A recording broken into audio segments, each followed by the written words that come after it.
Hi, everybody. I'm just doing quick audio checks really quick. I'm coming through, and that is good. Awesome. Let me know if I should adjust video game audio. It's usually not this loud, but main menus and all that. Hi, y'all. It's been a while.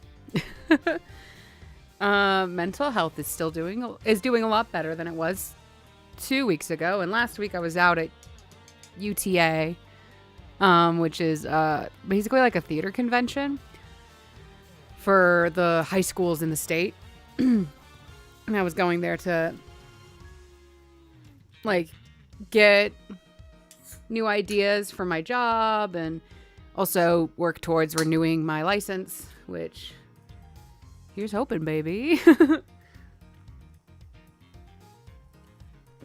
All right. Got drinks, I got snacks, I got game. The way we left off last time was, I believe we were about to confront Judy for the body that's turned up, that is the body from 20 years ago or whatever. Which makes me think at least,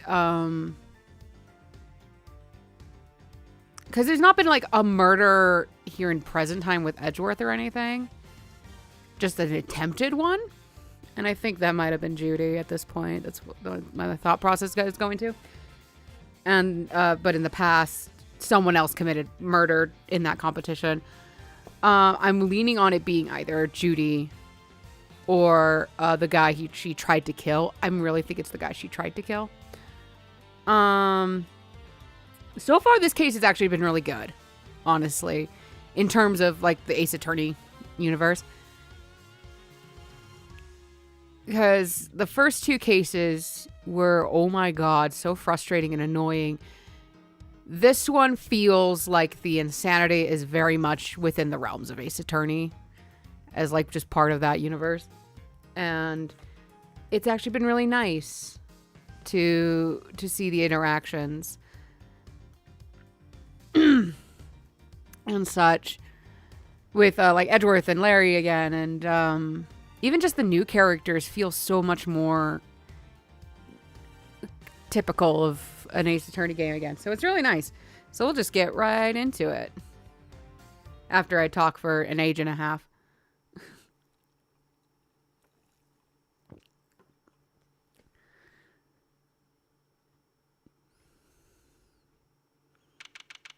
Oh god, I forgot you two are fucking here. You're the one exception. You being here in this case is awful. Fuck off. God, I hate Winter and Gavel so much. The test results have come in, sir. Traces of ubiquium were found in the teapot. They were? Holy shit! Just like Mr. Edgeworth said! Curse you! You better not think this means you beat me! God, he's such a whiny little bitch. Go back to school. Motherfucker who doesn't know what the fuck pink is made out of. God, the fact... Sorry, I'm gonna go back to that because that just came back into my psyche. Jesus. The fact that this boy doesn't know that white plus red equals pink. Why is he here? I pray to God that there's like an explanation for why they let such an obvious idiot be running these cases, and it's like a corruption thing, but like, goddamn, he is stupid as fuck. You really need to drop this obsession with coming in first, Mr. Winner. We're all on the same side here, remember? We're all trying to get to the truth. What? But first is best! Everyone knows it's better to be a winner than a loser. Everyone who's, like... The only people that think that, my dude, are egotists. And fucking children. Go back to school. It's okay to lose, guys. It is okay. It's okay to fail. It sucks to fail, but it's okay to fail. I'm still having to teach myself that, to be fair. I will give you just some grace there. I'm still teaching myself that it's okay to lose. That's really no way for a prosecutor to think. Not a successful one, anyway. What? But I... Oh, hi, Gavel. Is that you slamming it on the fountain edge? Because, like, girl, that's not made to do that. Enough. Mr. Edgeworth, please refrain from taunting the boy. I don't know. I feel like he needs it, because the defense is not going to hold back, girl. Ignore him, Eustace. He isn't worthy of your attention. But Gavel? Oh, all right. Why don't I take care of things here for now? Oh, so you're not even going to let him Wow. Like. Sorry, her sprite just distracted me. Is that supposed to be a shine, or does it look like... Is it the same for everyone else? That it looks like her bottom lip is only half done.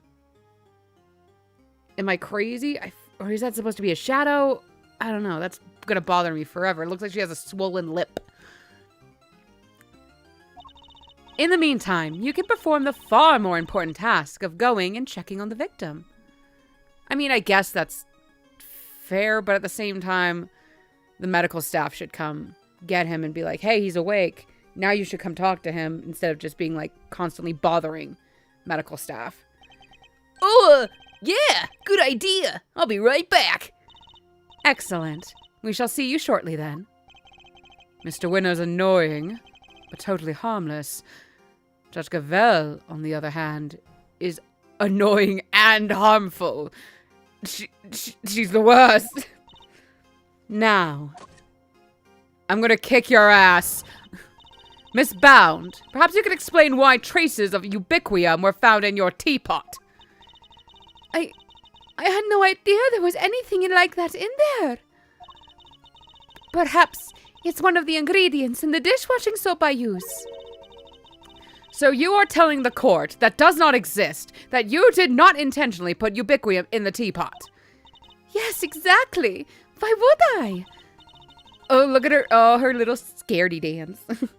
Until today, I had no idea that it would even be used to make poison gas. Objection! You're a trained actress, are you not, Miss Bound?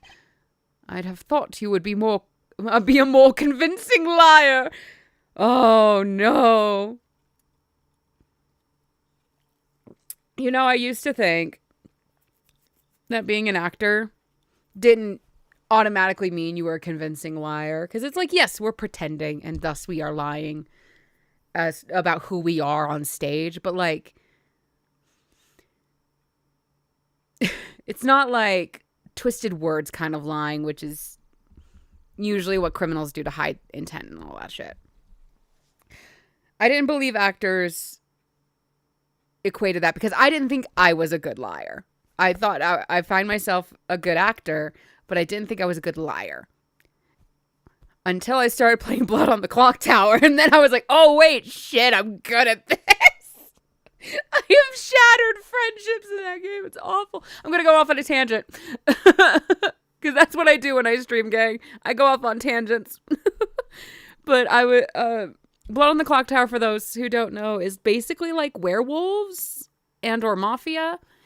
That there is a demon in your town, and you gotta suss out who the demon and their minions are and get them executed in order to win. Apparently I'm a fucking good minion. Not a good demon. And I'm okay with I'm okay townie. But God, am I a fan-fucking-tastic minion. Oh no, okay, I am a good demon too. I'm good at being bad. I'm good at being an evil person, which is so sad. But in these games, in Blood on the Clock Tower, everyone has a power. Does not matter. Everyone gets some kind of power. Whether it's useful for one night or all the time is up to the character or whatever. And there's two instances, three moments I hold in my soul that it's like, no, I'm a good liar. I'm good at it. Shit. One was a smaller game. I was playing a demon that is known as the Vortox. And the Vortox's power is all information given to all the players must be incorrect.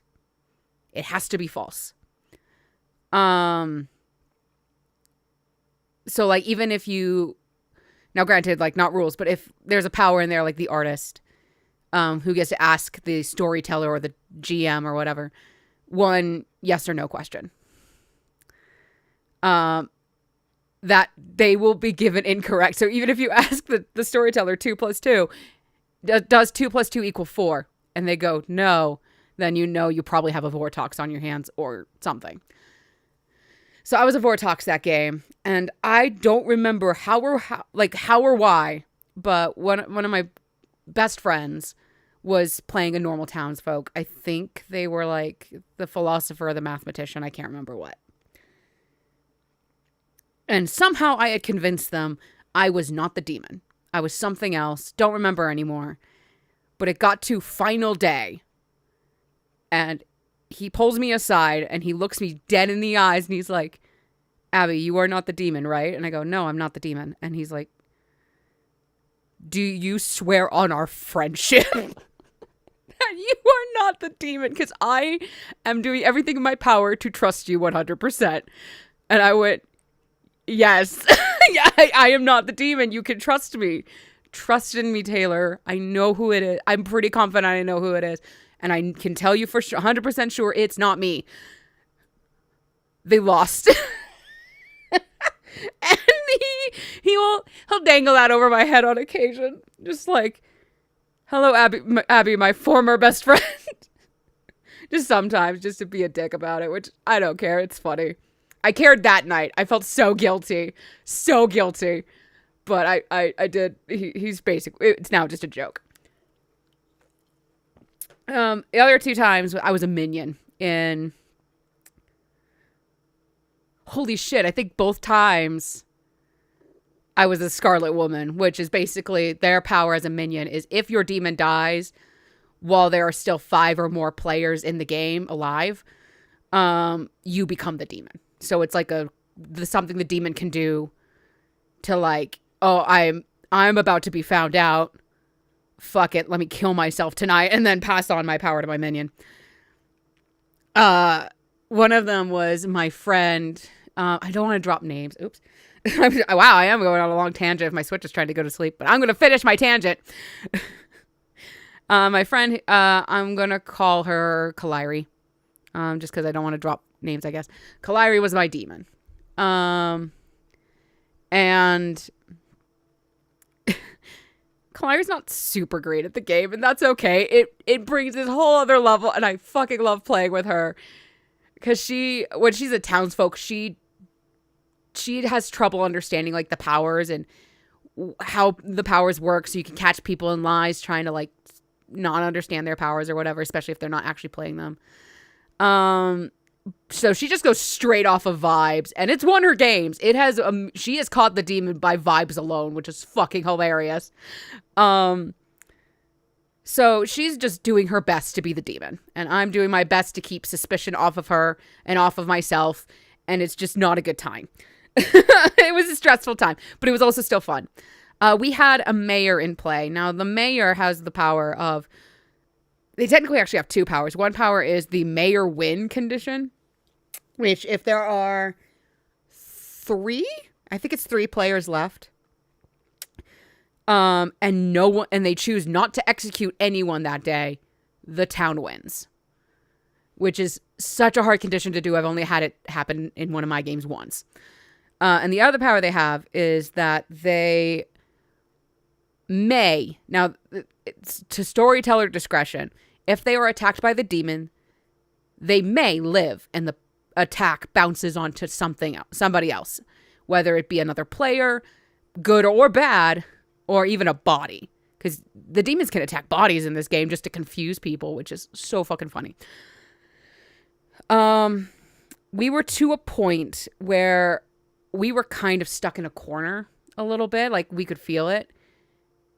But Kaliri forgot.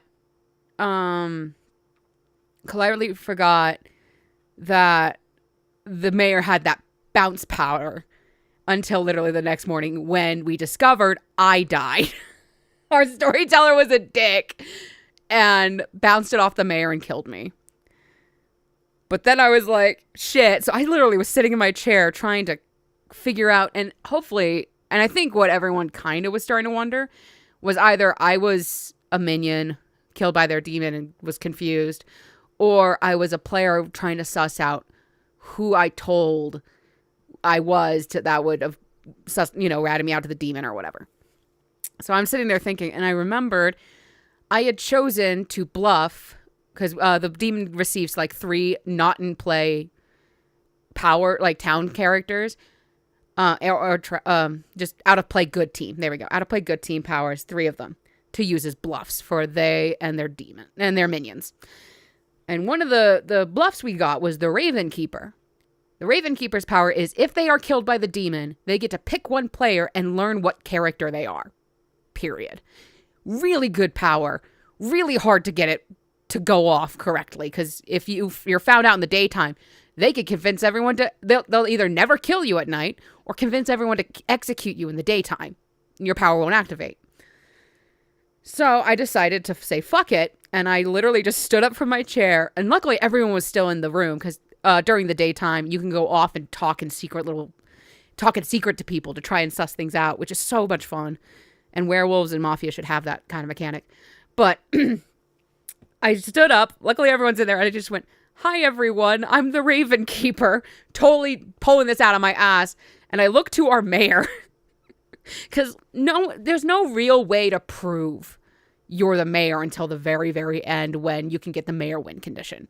But you still could be a demon who's lying. Which is, that's the scary thing of the mayor win condition is if you're the demon and you convince them, no, I'm the mayor, you kill that night, you win. So I point to our mayor, who is my buddy, and I just looked him dead in the eye. I'm like, he's lying. That's a poisoner, which is one of the minion characters. And everyone had been whispering there might have been a poisoner, which a poisoner makes it, it's kind of like the Vortox I mentioned earlier, except they have to pick someone and then their powers just don't work that day or that night or whatever. And so I pointed to them and was like, that's the poisoner. He told me after the game, he literally went, "Oh my God, am I lying? Am I actually the poisoner?" Because apparently I was so convincing. And then the other most recent one, oh God, I'm going on this tangent. I'm sorry. I love these stories so much. The other one was literally this last Sunday. It was the Scarlet Woman again. And a friend who usually is our storyteller when we go play at his place, he was a player. And for some reason, he had decided he was going to be 100% truthful with me. Tell me what he was and everything. And he was a damn good power. He was the fortune teller, which he picks 2 players at night and he gets a yes or a no on whether one of those, those 2 hold a demon. But he gets a red herring, so there's 2 people that will register as a demon. And so I was like, well, that's a good power. And he told me what he was doing, which was going around in a circle. He had started with me and his wife, and then he was going to go counterclockwise, pairing people up until they see if he could get a demon. Meaning, where my demon was sitting, she was safe for like 3 rounds. And it's like, I have a time limit. Fuck. But since I was also the Scarlet Woman, it didn't really matter. It'd be okay if he caught her early, honestly, because now he had decided I was in the clear. He wouldn't check me. Or if he did, he would use me against other players to find the demon. Meaning if I ever became the demon, it would register. That was fucking hilarious. I lied my ass off that entire game pretending I was an outsider called the Saint. If the Saint is executed, the good team loses. Period. So, and luckily, numbers were lining up for me that it was like, I'm the only one claiming outsider. So, I'm the one outsider. But also I was being very secretive about it. Because if you just claim the Saint, that's like, hi, I'm a demon. You know? So we get through the game and it comes to the point, my demon dies, I'm now the demon. And it's between, funnily enough, another mayor, the fortune teller friend, me, and what was our other friend? They were Oh my God, I can't remember. Oh, they were the Undertaker, which they get to learn the power, the roles of dead people. The Undertaker was fucking convinced it was me, but my fortune teller friend, trusted me 1,000,000% and was like, no, it cannot be them. I know it's not. And here I am like, no, you have to believe me, as I'm lying to their faces, to the point, our storyteller even told me this. There was a point where like I decided we needed to tie up the votes because I wanted them to feel like this is, because our mayor also is a chaos player, that if he sees no way out, he'll just say fuck it and throw it to chaos, which happened. He even voted for himself to die. And we were like, oh, that's not good. And so I looked, and I had already been nominated and was safe. The mayor was now on the chopping block. The Undertaker had been nominated and was safe. That left, we could only nominate our fortune teller. So I looked at him and was begging, and I don't know where I pulled the energy from, but somehow I was able to pull out this like panicked energy of, oh my God, what do we do? What do we do? Do we tie it? Do I let it go? Do we let this mayor die? We were suspecting of him. Oh my God, Amos, what do I do? The storyteller was even sitting there like, for a hot minute, I forgot you were the demon. And I thought you were just a very concerned player. So apparently I'm really good at lying about being a clueless idiot. Anyway, tangent over. I used to think these lines were bullshit. Nope, this is fact. If you are an actor, you are a convincing liar. Or should be, so. What do you mean? You have access to the ultimate cookbook, correct? A book that just happens to contain instructions on how to create the poison gas used in the attack.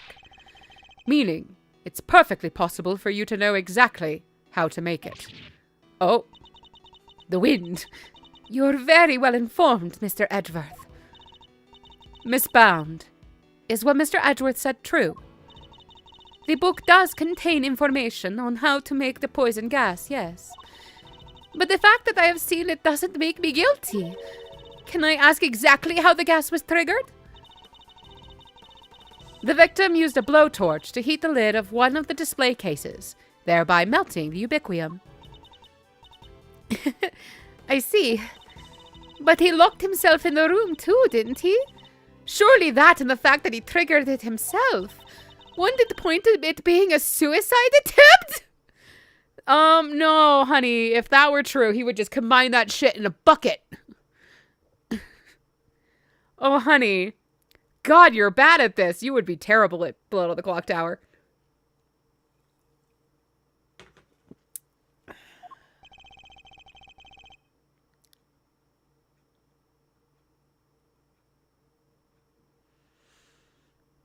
So she's not willing to admit to anything. Furthermore, where would I have gotten hold of the Infesticide Ultra? Oh, I don't know. Perhaps you stole it? You know, I did bump into Moody Judy a week or so ago. That very evening I noticed my Infesticide... Whoa, I forgot you could do that with your foot. Goddamn, girl. Ultra had gone missing. Judy, surely you did it. Delicia, you carry your bag of pharmaceuticals with you everywhere, don't you? There would have been any number of opportunities for someone other than myself to steal it from you. That's true, and I don't have any hard evidence that it definitely was Miss Bound who stole it. Judes, there's clearly something you're not telling us. Why don't you just come clean, huh? We all know you never hurt somebody for no reason, so... Not you too? You think I'm guilty as well, Mr. Fendor? Can you blame me? We've got one wing disguised as another. A gas trap in one of the display cases. And you're the proprietor of the establishment. It's looking a lot like you did it, kiddo. How old is she? She's like 18, isn't she? Oh, 34. Kiddo! That's good. God, dude. I mean, then again, I get called kiddo all the time, so who am I fucking kidding? You've got this all wrong. You have to remember, the gallery doesn't have any security cameras, nor any security personnel. If some ill-intentioned person or other wanted to get in undetected, I don't think they'd have much of a problem. Wow, you're practically asking to be burglarized. I'm gonna steal things. Maybe. Teehee, I never steal shit. You need to be more careful. A great thief could have a field day in here. And I don't think she's joking. And actually, it seems that Mr. Gusto did, in fact, enter the gallery before it opened. Sheesh. Judy's one tough cookie. She's not budging an inch. Maybe it's time to rock a little technique Gregory taught me back in the day. Bluffing. The age-old defense attorney tool. Bluff. And what technique might that be? So hear me out. Everything's connected to what happened 18 years back, yeah? And since we're not getting anywhere by focusing only on the here and now, maybe we ought to approach this from a different angle and look to the past for clues instead. Wait, are we going back in time again? I thought we were done with the back in time. A turnabout in thinking! So my father used this method as well. Wow, it is just the defense attorney thing. I thought Phoenix was very special. My boyfriend isn't as special as I thought. No, he's just as special. He's a good boy. Alright, let's run this through the old Thinkatron. How was Jude's involved in what happened back then? According to Miss Bound, it was because of her that Mr. Frost's flavored ice sculptures melted. And yet, his sculptures are here on display at this very gallery today. Is it possible that she... Wait, what? Wait, did she, like, hide the ice sculptures? Where? How? They would have searched the whole house. Where would you have put them? And if you say outside because it was Christmas time, global warming's not really a thing in this universe. Never mind. Thank you, Fenda. I think I know what I need to ask Miss Bowden now. Don't thank me. Thank your pops. Now take it away, Mousy. I'll grab the popcorn. I'm not gonna do dick. Miss Bound, you say that you were the one who caused Mr. Frost's creations to melt 18 years ago, correct? I'm afraid so. I was young and foolish, and it was a terrible accident. And yet, what you did allowed you to open this exhibit, no? What do you mean? Yes, what do you mean, Mr. Edgeworth? If you are going to ask such questions, perhaps a formal testimony from Miss Bound might be best. I guess we need gameplay. All right, then. Yes, perhaps it might. I'd like to know a little more about Zodiac Call, and about why Miss Bound decided to dedicate this space to Mr. Frost's work. Very well. If you believe it to be relevant to the case, I will allow it. Miss Bound, would you mind? Not at all. I'll do whatever it takes to prove that I'm innocent. Then please, if you could give us some background on Zodiac Hall and the pieces on display here.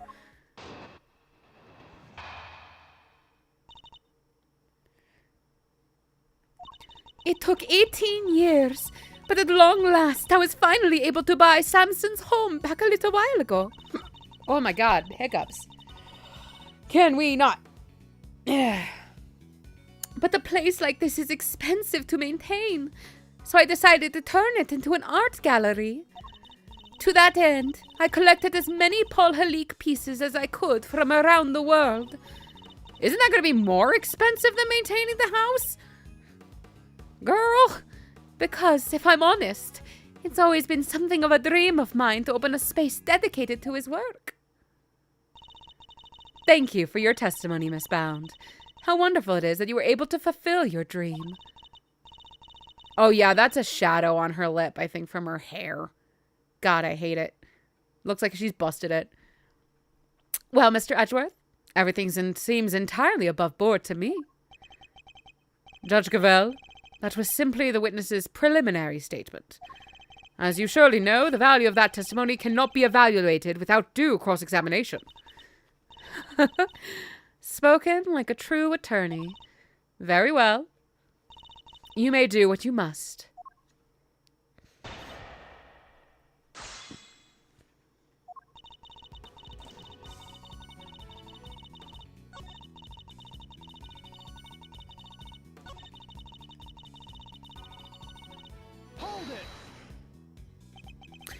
Paul Halik, that was Mr. Frost's pseudonym, correct?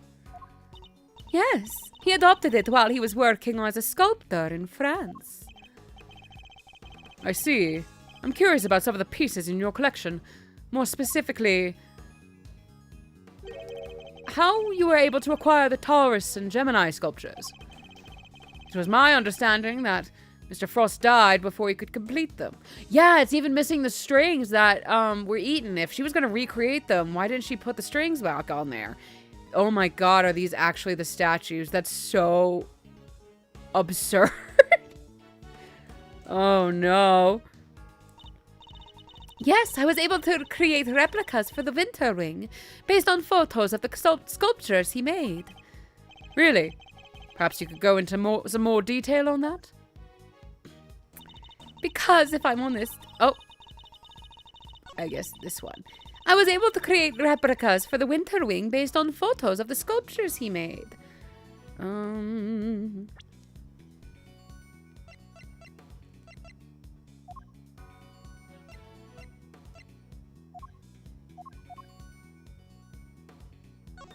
I ever actually read this?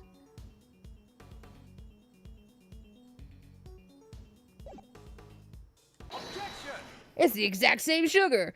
Wow, that's crazy. I'm afraid you've run out of road, Miss Bound. You can lie all you like, but you can't deny the results of the tests conducted on the sculpture's remains. Sorry, my brain is still... It just went back to blow on the clock tower. Well, I quite really noisily opened my popcorn. Hold on. I should fucking yell objection at one of those games. I should just go full-blown Ace Attorney on their asses and be terrible at it, which would be very Ace Attorney of me, honestly.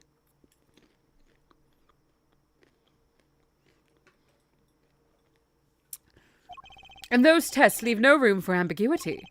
What you had on display wasn't replicas. They were the very statues Mr. Frost carved 18 years ago. Oh, I could probably help explain how they worked it out. Out if you like, dear. It's the sugar, you see. You might think sugar is sugar, but the composition is actually very unique. You could probably recreate the statues, but the sweet secret of their chemical makeup? No chance. Thank you, Miss Scone. I don't recall asking for her help, but still, very kind of her. To put it simply, the statues didn't disappear back then because they'd melted.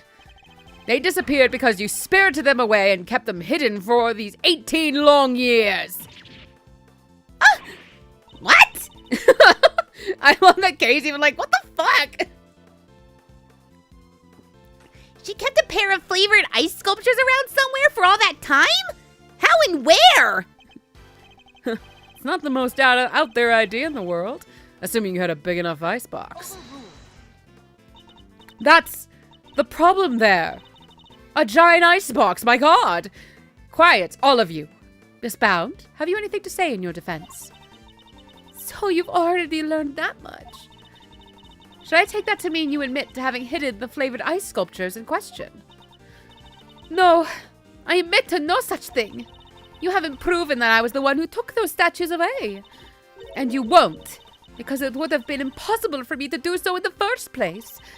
The police were already here when they disappeared. How could I have done it without them noticing? That is actually a fucking fantastic question. How indeed. I don't yet know exactly how you did it, but I'm far from ready to say that it was impossible for you to have stolen them away.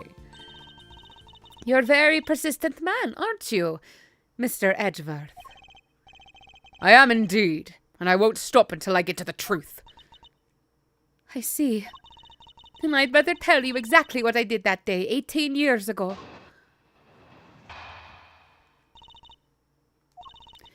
The whole time before judging began, I was waiting upstairs in our living area on standby.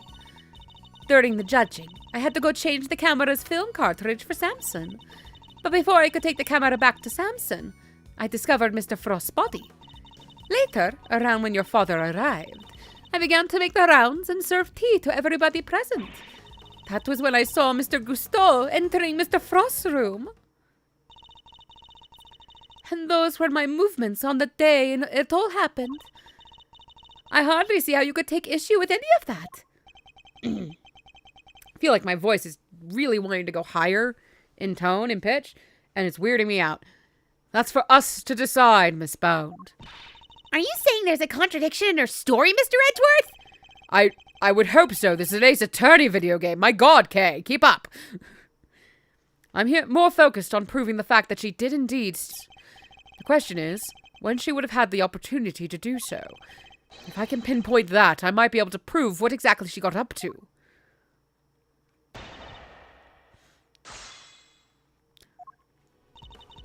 Get a bit more popcorn. That I'm eating with chopsticks because it's coated in cheese. And I don't want to get that on my controllers.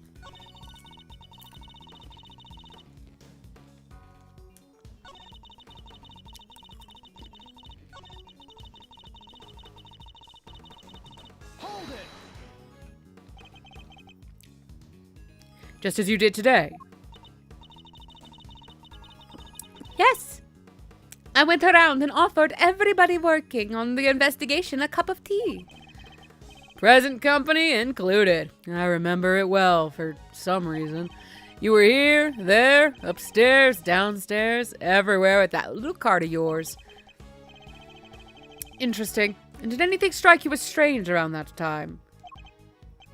Oh yeah, Gregory was singing the praises of Judy's tea, and I think he mentioned his saucer was cold?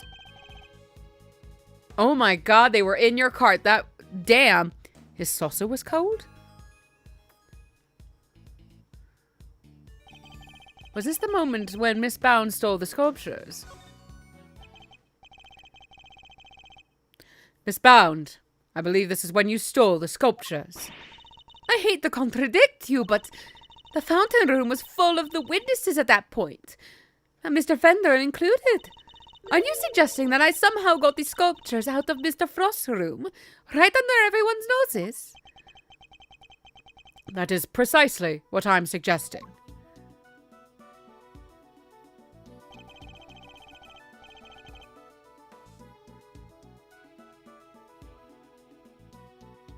Sorry, my brain I literally just, wow, what the fuck? That was the most long moment of pause and space out I've ever had in my life. That was weird. Did not like that. Miss Bound stole those ice sculptures, and she did it by hiding them here. Under there. Ah.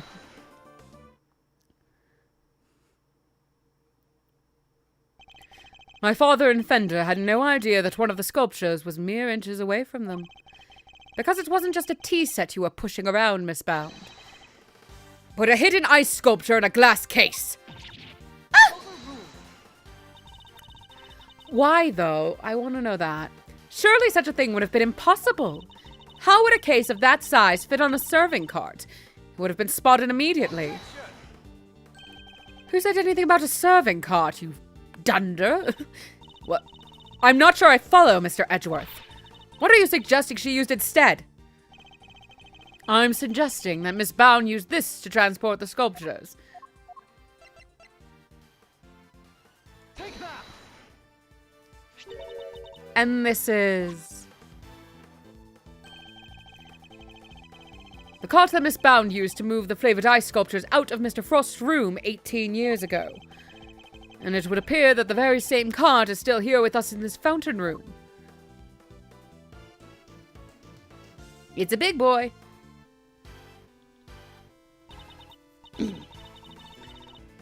Well, we originally bought it for use in the contest. And you're saying that Miss Bound loaded Mr. Frost's sculptures onto this cart and carried them off? I am. They're taking a nap together. As you can imagine, all one would need to do is lay a case on its side, add a tablecloth. And it looked exactly like a normal serving cart, thus allowing her to move the sculptures around freely. This is ridiculous. Can it be? Holy moly, of course! That's why those saucers were so chilly. They were sitting on top of a big block of ice. She is so fucking pretty. I'm sorry. I'm just gonna... I want to... Yes, I do. I took those sculptures and their glass cases out of that room 18 years ago. As Mr. Edgeworth correctly deduced, I dressed up the lift cart as a serving cart to do it, and slipped in and out of Mr. Frost's room while I was going around serving tea to everybody. In the end, I'd removed not only the sculptures, but the flavored ice zodiac blocks as well. Zodiac blocks? I feel like I've seen them for myself before.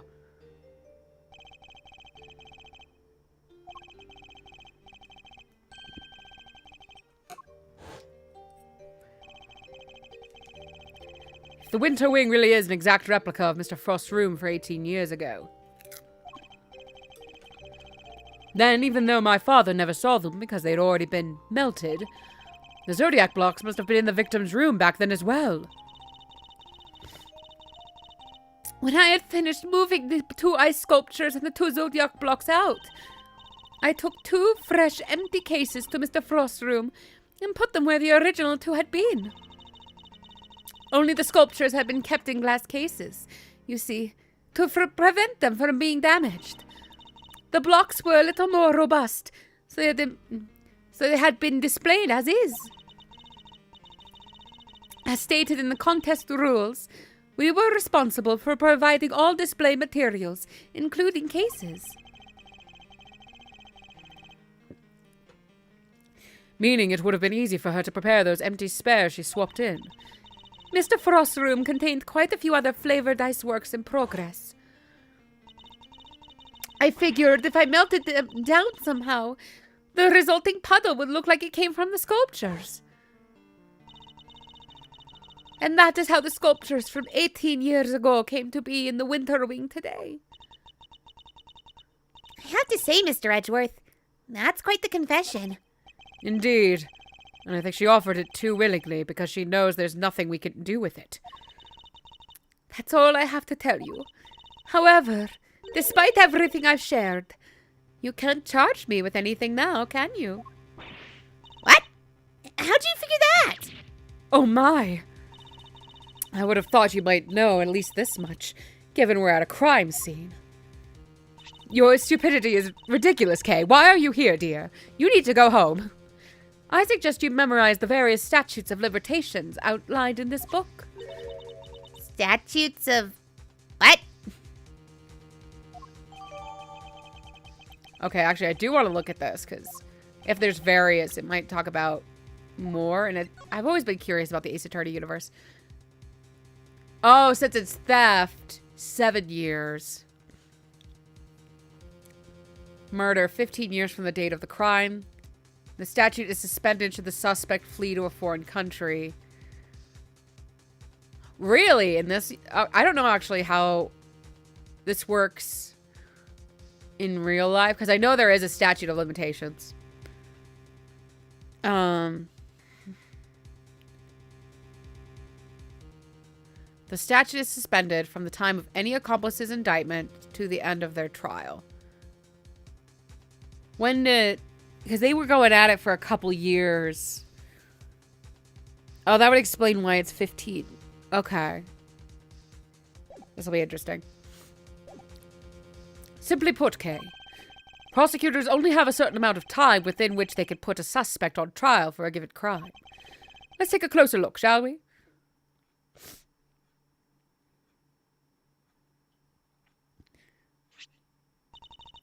So it's different for every crime? Murder, 15 years, theft, 7 years. Oh! So I just have to go into hiding for 7 years. Yes, Miss Bound stole the ice sculptures 18 years ago. So it's too late to have her arrested for that crime. I don't believe it. And she could just be not so cagey about it. Theft is a serious matter, especially when it involves the removal of evidence from a crime scene. However, as you yourself just pointed out, Miss Bound can no longer be prosecuted for her crime, rendering your revelation rather pointless, wouldn't you say, Mr. Edgeworth? I hate you so much. Fuck off. I wouldn't be so sure about that. For you see, The theft of the ice sculptures isn't my principal interest here. I find the body that reappeared 18 years after the theft to be of considerably more interest.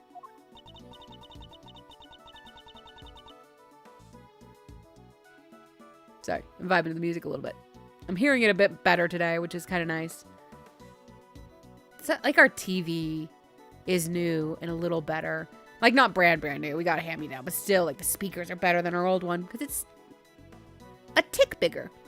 Are you suggesting that I also hid Mr. Frost's body? I am indeed.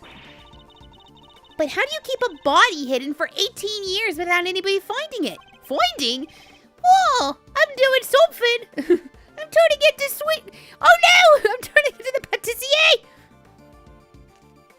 One more piece of popcorn. Honk.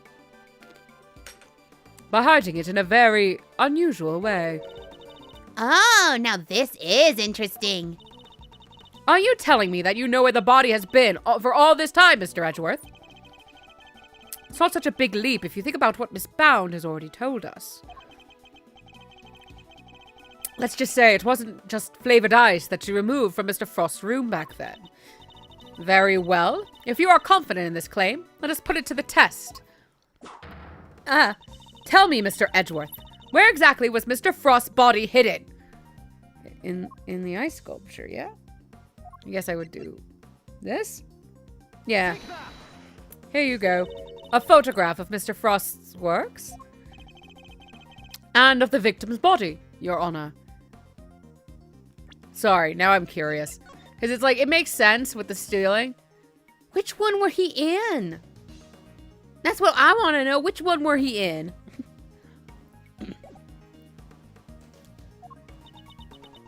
Even you will have to forgive me, but I don't see what you mean. This is what? Okay, I have to admit, this one is like, ooh, you're on. This is the precipice of like being too weird and stupid. But it has also been a long ass time since I played the last two in the Apollo trilogy. Still weird name for that for that set of games, but whatever. I feel like it needs almost like the New Law trilogy or something, or the Dark Age of the Law trilogy. The Dark Age trilogy, something like that. I don't fucking know. The Apollo trilogy is weird. Where exactly in this photograph is Miss Frost's body?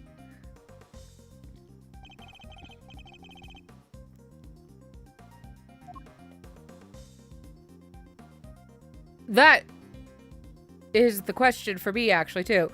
I am using a guide just to make things move smoother for viewing's sake. I guess... Oh, okay. So I assume... Hi. Is that you, good sir? The Gemini sculpture? Yes, it may look like a sculpture at first glance, but it is in fact Mr. Frost's corpse. This is ridiculous, what?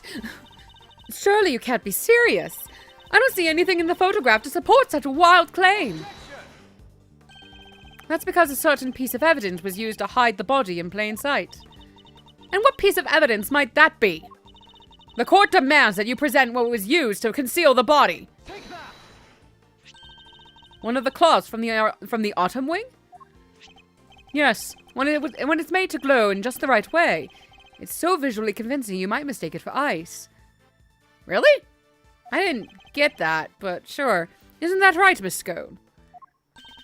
Well, yes, dear. But you can make it look like just about anything, really. Even blazing fire.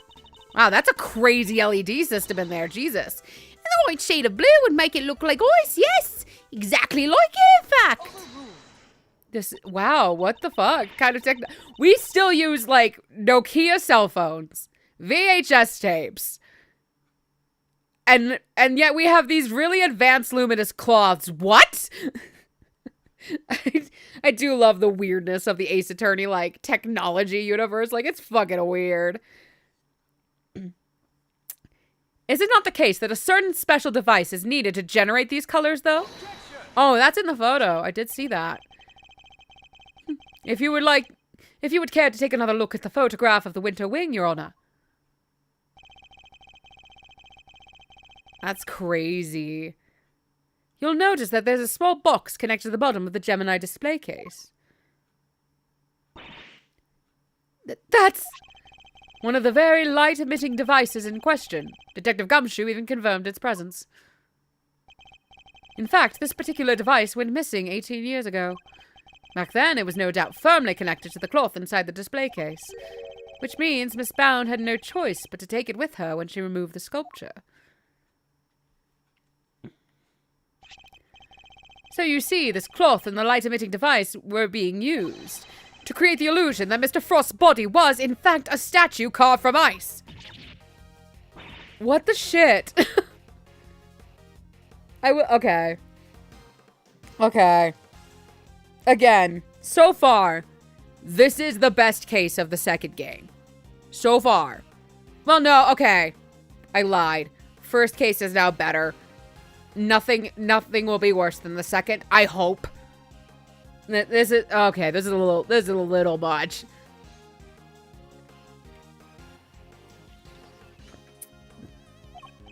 Wait, so you're telling me that when we took that photo of us in the winter wing, yes, he was standing right in front of the body. Very morbid, really. But the body and the cloth were both recovered from the fountain. Why were they found if the body was supposed to be in the winter wing disguised as a sculpture?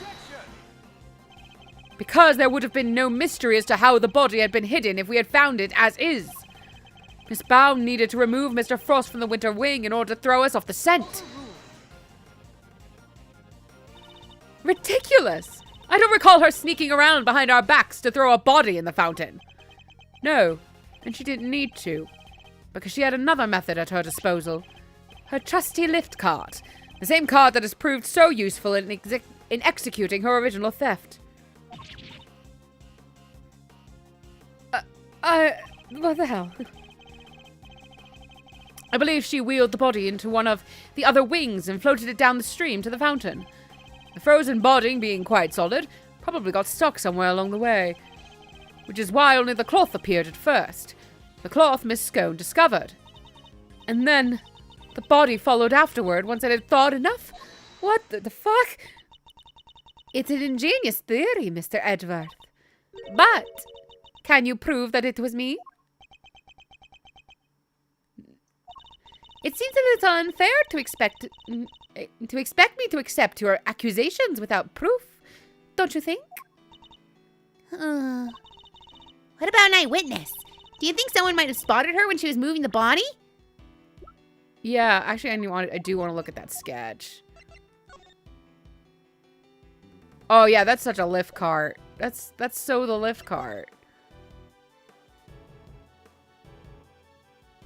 Which, that is a handy device, I must say. As a matter of fact, I do. And the contradiction in the piece of evidence I was provided will shed light on exactly how Miss Bound moved the body as well. Well, Mr. Edgeworth, do you have any evidence to support your allegation? Of course. I have a piece of very compelling proof right here. I'll kill you. Then please, present it to the court, or you must die. What evidence do you have that proves Miss Bound acted as you claimed? Take that! Wow, what the fuck? I'm very pretty, but what? More drawings? And is that me? What? Yes, Mr. Butts drew sketches of people as they passed through the fountain room. But what I'm interested in is the cart we can see here. Miss Bound's serving cart. What about it? I'm gonna put on some lotion really quick. My hands got so dried out when I was up north in like 10-degree weather with really high winds, especially the final day. My hands are fucked. My hands get dry out so bad in the winter. It's such a pain in the ass because, like, I can apply all the lotion I want to them and they'll still just get crusty as hell and hurt. There we go. I need to probably see a doctor one day about it when I have insurance. You don't see it. She's using the same trick she used 18 years ago. You idiot. Ergo, we know that Miss Bound was busy moving Mr. Frost's body when this picture was being drawn. What? What the fuck? Also, I'm surprised Miss Bound knew the body was in that ice sculpture, honestly. If I may, I don't see Mr. Frost's body anywhere in that sketch. All I see is a picture of me delivering chocolates to everyone. Really? Then allow me to direct your attention to the color of the tablecloth, Miss Bound. I'd originally thought that Mr. Butts had made an error, but he's assured me that couldn't possibly be the case. This tablecloth appears to be light blue. Yes, a shade of tablecloth that Miss Bound doesn't seem to own. The cloth only appears to be light blue to the body hiding just underneath. What? But the shape of the card is perfectly rectangular, just as one would expect. Surely it would be immediately obvious if the tablecloth was being draped over the body. Not if the body had been placed inside one of the hollow zodiac blocks in the winter wing.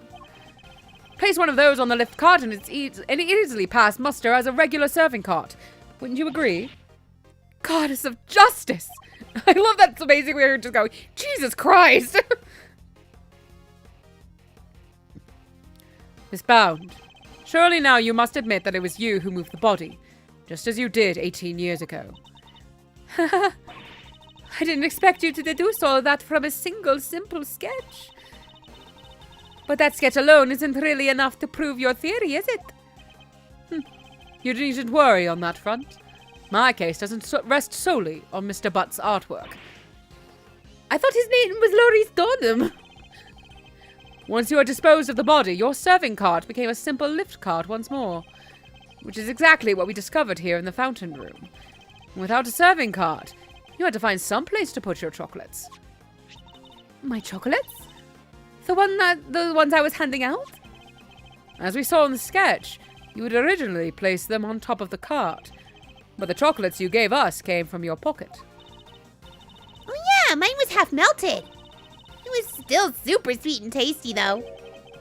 Why did you suddenly feel the need to put the chocolates in your pocket, Miss Bound?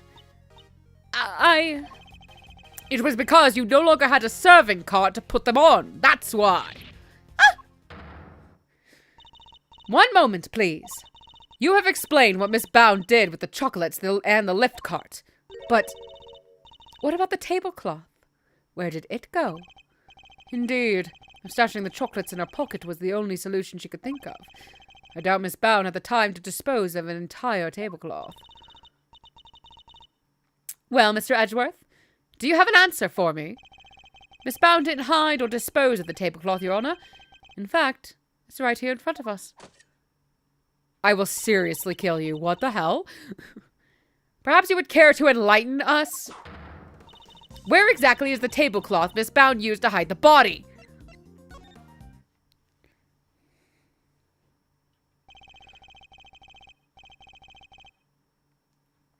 Miss Bound has the tablecloth on her person. And in plain view, in fact. In plain view. No, surely you don't mean... Miss Bound? It's the cloth around your waist, isn't it? Her apron, oh no. And given that the zodiac blocks were kept in glass cases, that cloth would have been in direct contact with the ice. All we need to do to confirm my theory is test the cloth for traces of the sugar used in Mr. Frost's work. The game is up, Miss Bound. It's time to come clean.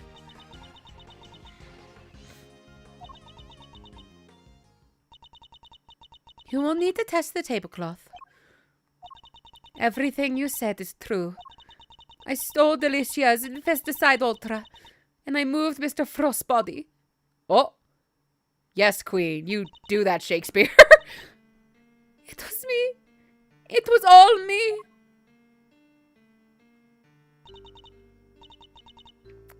Delicia, I'm so sorry. Last week I went to your bag and I took it.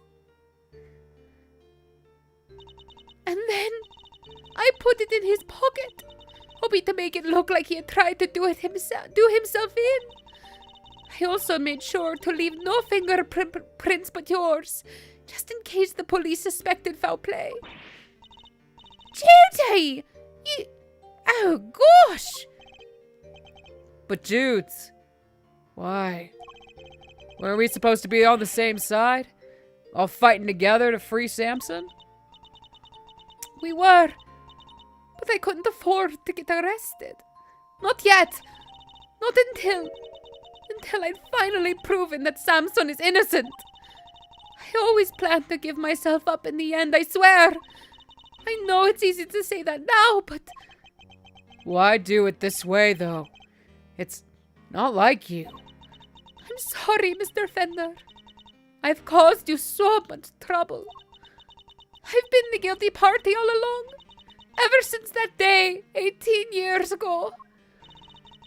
Are you trying to tell us that the true culprit in the IS-7 incident was you? I committed a terrible crime. I took those sculptures, and I stole them for purely selfish reasons. The moment Mr. Frost died, they became more than mere entries in a confectionery contest. They became the final works of Samson's favorite artist. I couldn't allow them to just melt away. Not before he came home. Aww. She's so sweet, but also like, fuck. I see myself in Judy here. God damn it. And that meant I couldn't let anybody near them. Not even the police. So I hid them. I knew it was wrong, but I just had to. I put them in the cold storage room for safekeeping. But what I had actually done was far worse than anything I could have possibly imagined. Because who would have thought that Mr. Frost's body itself was posing as one of the sculptures? So she didn't know about the body when she stole the sculptures. That's Samson. Samson is a kind man. A saint. He could never kill anybody. Never. And yet, because of what I did, the police never found Mr. Frost's body and Samson was found guilty.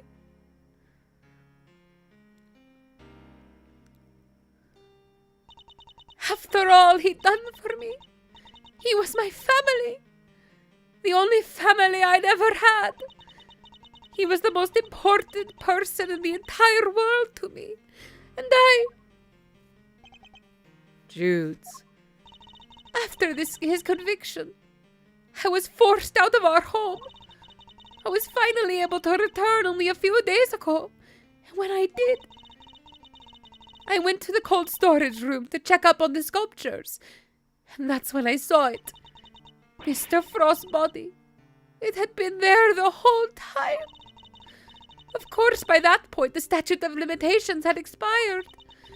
So I did what I did today. Because it was the only way I could think of to make things right. You could have just called the police.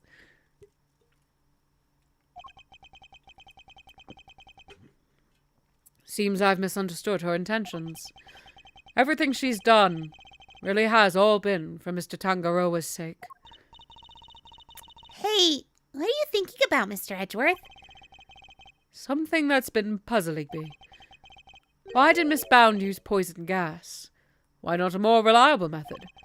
And why disguise the autumn wing as the winter wing? The only reason I can think of is to confuse someone who was here 18 years ago. Yeah, I wonder what she had in mind. I never know. Case closed.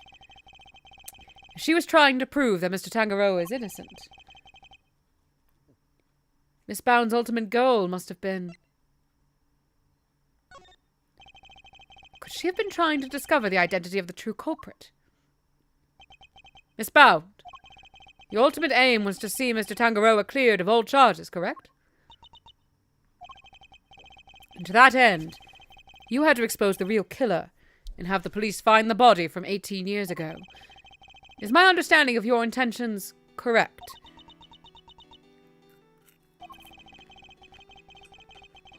Exhibiting the sculptures was sure to force the killer to return to the crime scene. After all, they were the only person apart from you who knew that the body was hidden in the icework. So they would have freaked out thinking the body was about to be discovered and come running, yeah? Exactly. But Miss Bound ran the risk of that the killer might successfully cover their tracks this time. In the worst case scenario, they might even be able to remove Mr. Frost's body from the scene.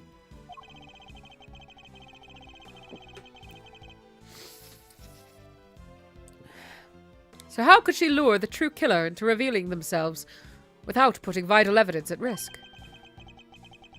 Oh, I see what you're getting at. You're saying that's why the autumn wing was all wintry wingy. I am. You were betting on one thing, Miss Bound, weren't you? That whoever opened the Pisces case you had so carefully disguised the Gemini case would be the real perpetrator of the IS-7 incident. No! What the fuck? Gavel, I don't like you, but right now you are kind of channeling me, which is kind of weird, and I hate it. But that would mean the real killer was... I'm done. We're done. The statute of limitations is over. I don't care. Enough. Not another word. Do you realize the implications of what you are saying, Mr. Edgeworth? Are you prepared to stand behind the accusation you are clearly about to make? Miss Bound set a trap for Mr. Frost's killer.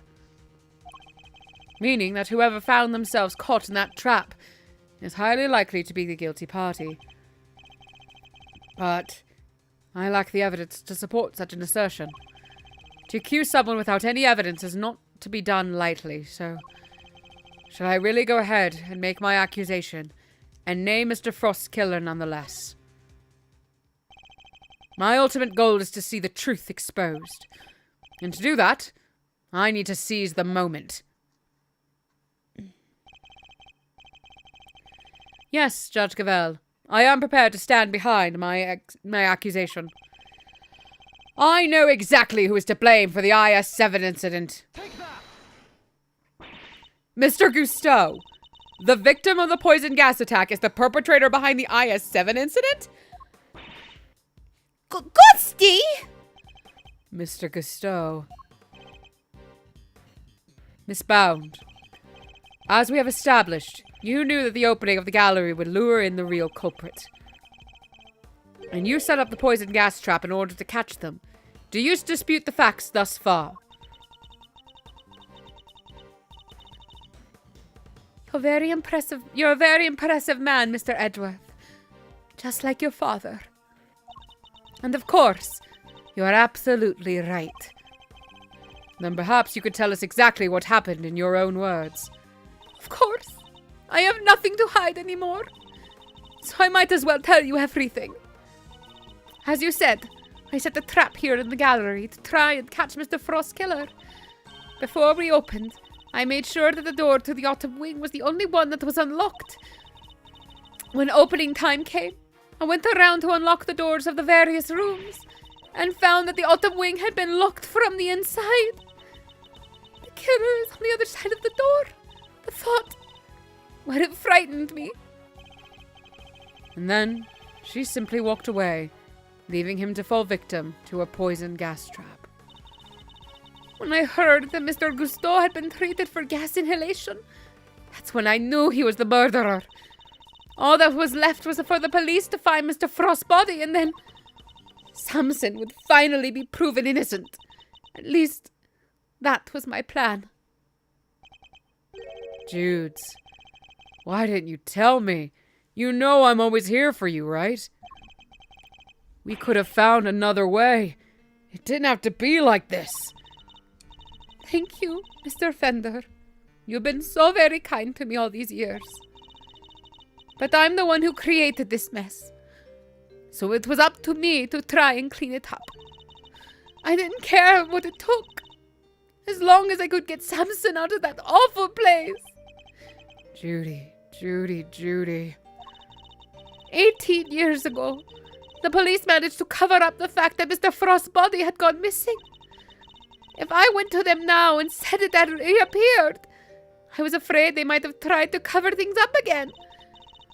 So I worked to set off a very public incident here in the gallery, in front of as many witnesses as possible. I'm so sorry, Judy. You Samson, Gregory, I let you all down. Fender, this can't be easy for him. I love that she has this single sparkly tear. That's such a good sprite. No, I'm the one who should be apologizing. Mr. Edgeworth, Mr. Fender, I hope one day you can forgive me. And whatever punishment I have to face, I'm ready to accept it. But please, if I may ask one thing of you, it's that you simply must clear Samson's name. And then she was arrested, I guess. The way the truth of these past 18 years had come to light was unexpected, to say the least. And yet, it had only set us down a path towards an even more shocking end.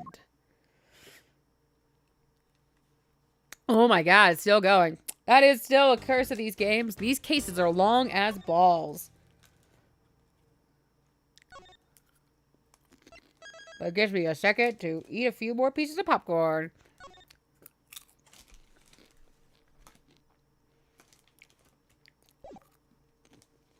Smart Food popcorn is the fucking best brand of white cheddar popcorn, gang. Not sponsored, but wish I was. I would love a lifetime supply of this shit.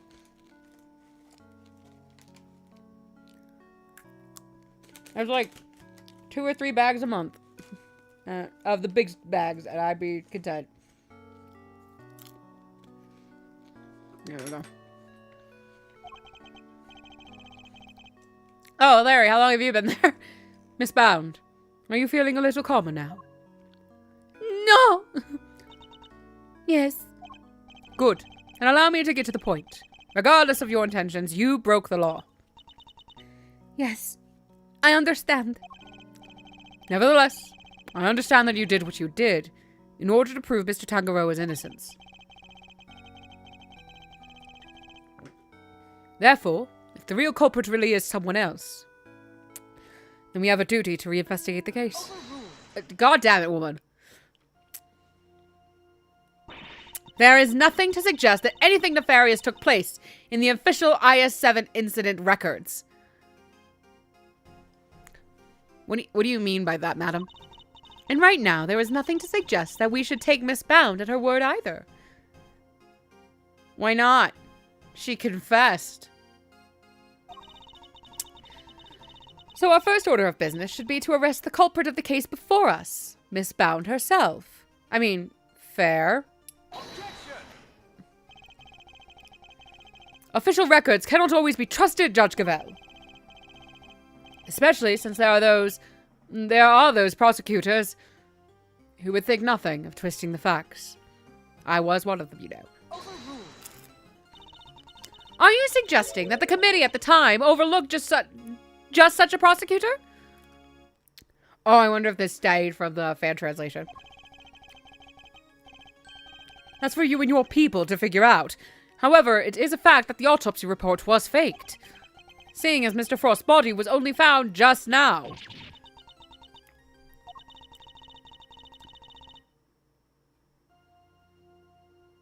I don't know how I feel about that line. There really is something of Mr. Von Karma in you, Mr. Edgeworth. How so exactly? By continually defying the will of the committee and bending the truth to fit your needs. That's how! Okay, yeah, though, that's... Sorry, we're gonna go look at the history, because I gotta look at those lines almost side by side. Yeah, that's still a really borky thing. Are you saying that the committee overlooked a bad prosecutor? Yes, it's Von Karma. How dare you? You're just like him, that man who twisted the committee and, caused problems for us all the time. The man we never fired. Oh, God. It's why I think, facing this committee in this kind of a universe where prosecutors are supposed to be a little, or at least at the beginning of the game, of the franchise, are supposed to be a little, bad prosecutors. Now facing this committee and having them act all high and mighty like this is, a pain in the ass, because it's what do you mean? You can't do both. You can't have both, Gavel.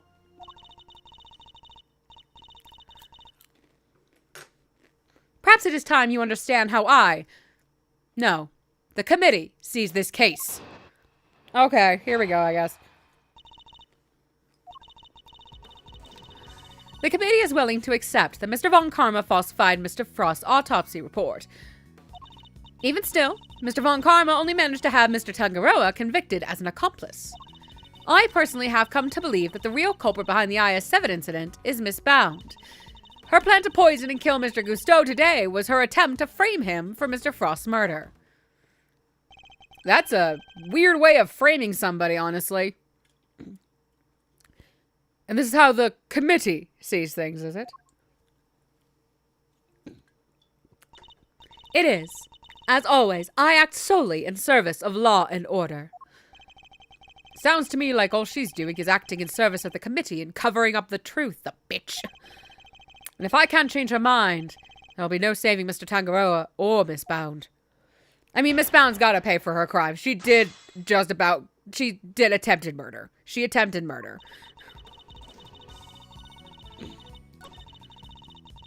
I can have a bit more popcorn. Yay! I'm clicking through things a little bit. 2 more hurdles. Hold it! Why would Miss Bound have chosen to frame Mr. Gusteau for the murder? No doubt because he suspected her of being the real culprit. He may have entered what he thought was the Winter Wing simply to see if the Gemini statue was genuine. Little did he know that he would be greeted by a trap designed to silence him. A trap that nearly worked. That he set off because he tried to break into the Gemini statue. Do you have any evidence to support that line of reasoning? Unfortunately, Mr. Gusteau remains in critical condition. It will be difficult to prove anything until he regains consciousness. In other words, there is little we can do for now. On the contrary, there is plenty we can do! You still have not grasped the situation, have you? Then allow me to spell it out for you. We have all the evidence we need to explain both the IS-7 incident and the poison gas attack. We have therefore determined that there is no need to investigate either case any further. Bullshit.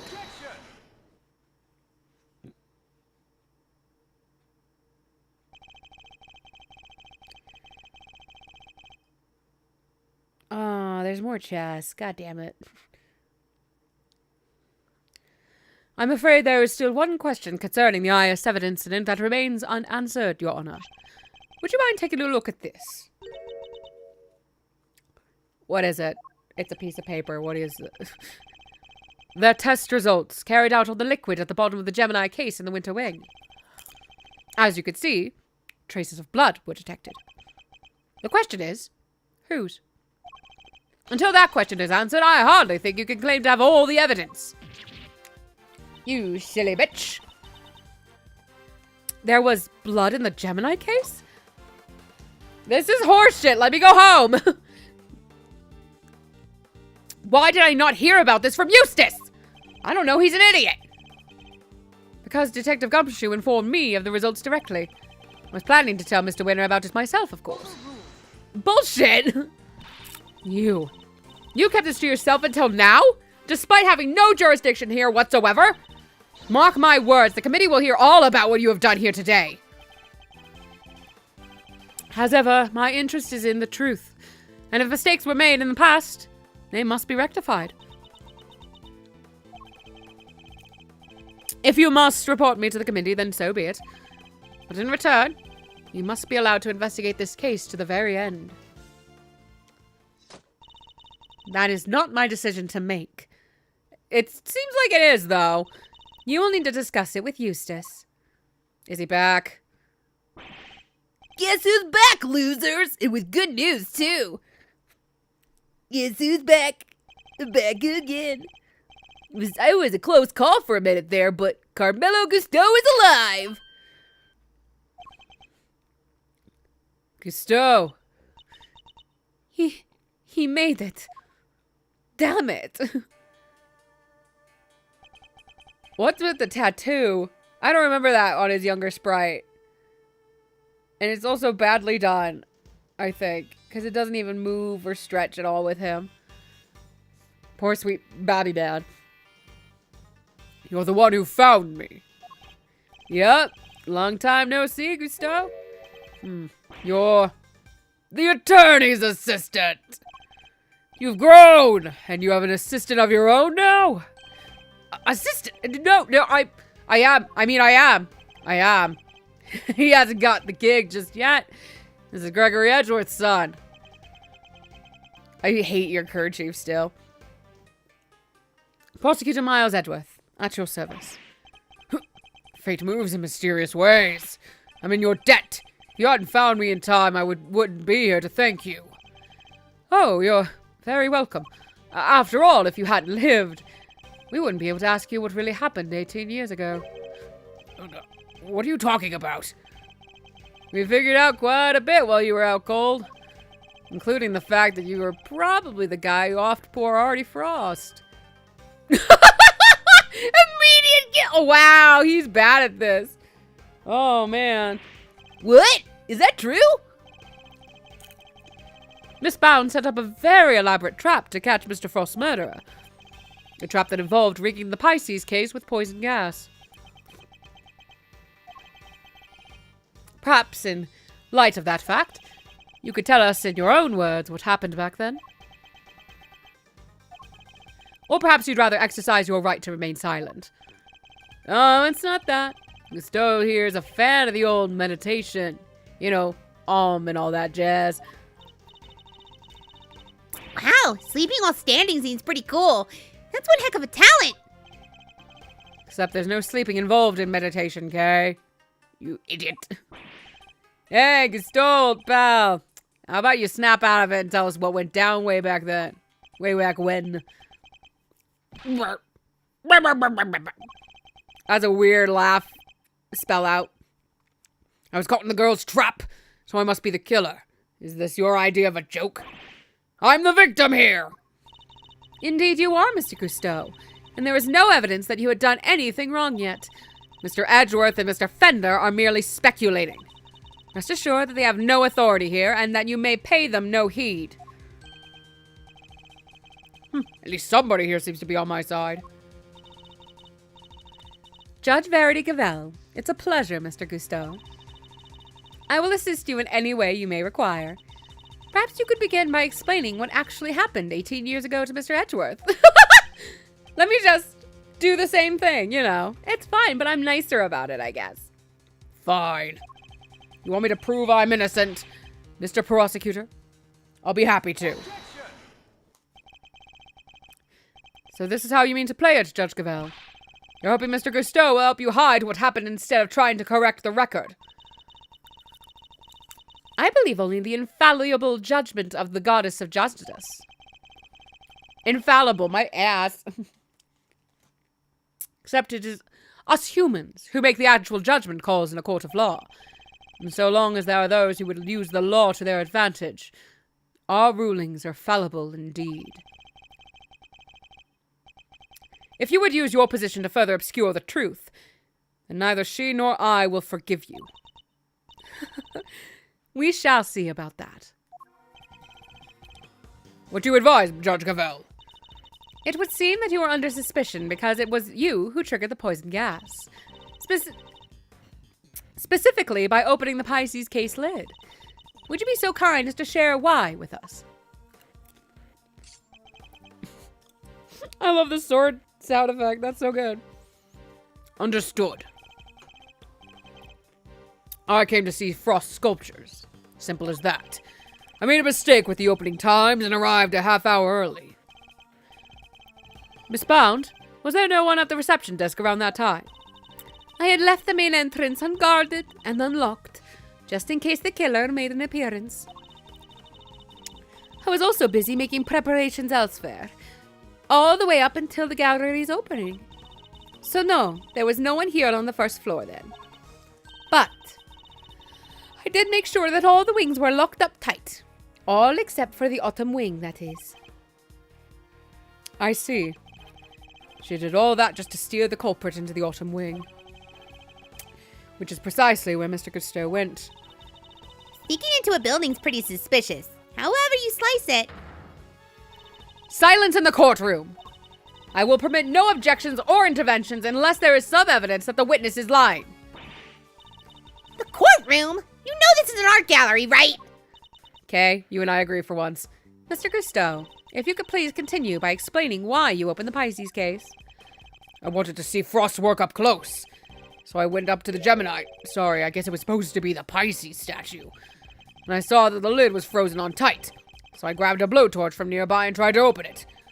When I finally got it open, gas came pouring out. Fascinating. His is the sort of flawless testimony attorneys can only dream of. Yeah, the everything sounds like a lie kind. I am none too satisfied with Mr. Cousteau's explanation myself. Alas, there is no evidence to refute it. Come on, there must be something. It's Bound's story you should be questioning, not mine. I'm not the one who set up the gas trap. She could have killed anybody with that thing. She'd turn on the sprinklers as soon as the gas was released. She knew exactly what she was doing. She was gunning for the killer and nobody else. That killer being you, old pal. So you believe that self-confessed criminal? Miss Bound is far from blameless in this affair, and she will have to pay for her crimes. But so will Mr. Frost's killer. You seem determined to pin Frost's murder on me, but I had no reason to kill him. You have no evidence to prove otherwise. Yeah, that's fair. We don't have a motive yet. Can we really not prove that he's the killer, Mr. Edgeworth? Mr. Cousteau fell victim to the poison gas. That much is indisputable. Yet no matter how suspicious his actions in the present may seem, they prove nothing about the past. Yeah, but then what about you, Mr. Fender? There must be something we can do. You're right. We may not have evidence, but you have plenty of intel. Let's see now. If Cousteau killed Frost, he must have had a reason. Yeah, no shit, dude. He claims not to have a motive, but that can't really be true, can it? And if he did, he has one. Wait, and if he did it, he has one. Not many people commit murder just for fun. In fact, your old man had a little back and forth with Von Karma about a probable motive too, remember?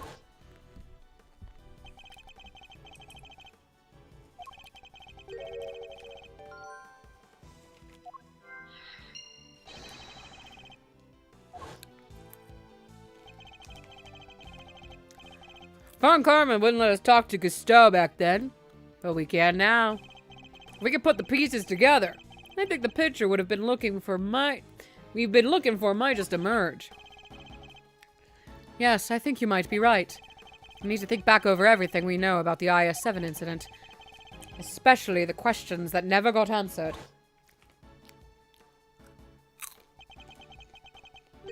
I miss Bad.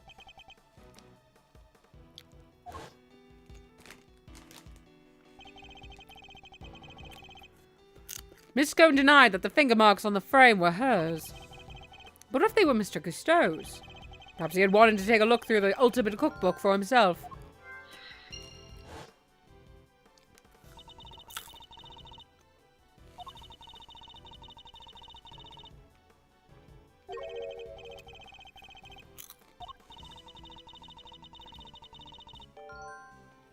Oh, weird. There was no green text on that one.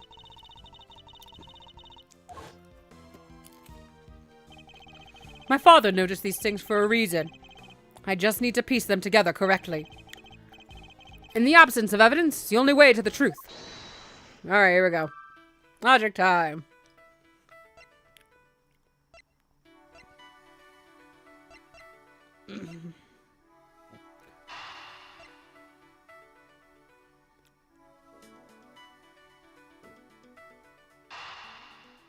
Maybe? Aha, I'm a genius. Photographing the cookbook's contents would be the perfect way to steal its secrets undetected. What if Mr. Cousteau did just that? What if he used Mr. Tangaroa's camera to photograph the book? It'd be the perfect crime. So much better than stealing it and getting chased by the cops. A sneaky snapshot or 20, huh? That could work. The only question is, when would he have done it? Good question. What about during afternoon tea? Didn't Alicia say that Gusteau and Frost had missed out on the little tea party they had? Which brings me to the next question. When do we know for certain that Mr. Frost was still alive?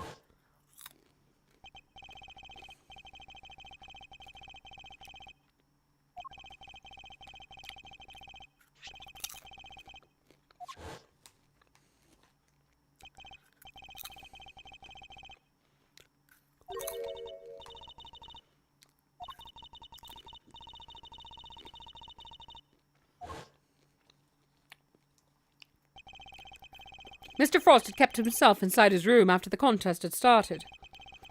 But he was gone by the time Miss Scone snuck in to sample his work. Meaning, there's a good chance he was murdered before the end of the afternoon tea.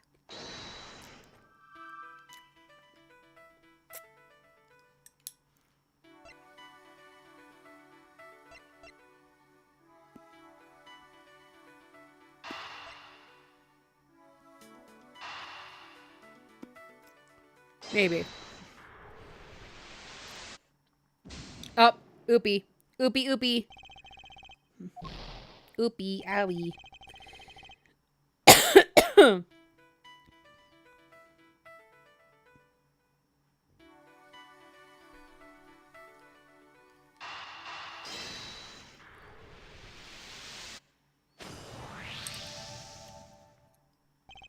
Mr. Gusteau. You and Mr. Frost conspired to create works for the contest together, did you not? Huh? So you know my little secret. Mr. Fender was kind enough to inform me. Mr. Frost was in charge of the designs, while you were in charge of the flavor. Is that correct? What can I say? I still had a long way to travel on the road to becoming a master confectioner. But you only collaborated up through the semi-final.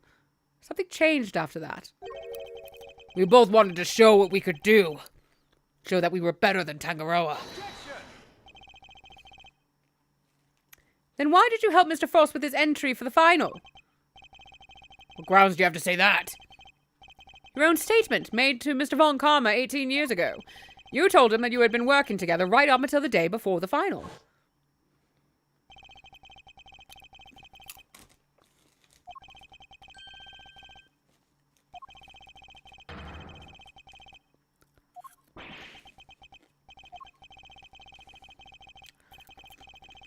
Sorry, I don't read flashbacks.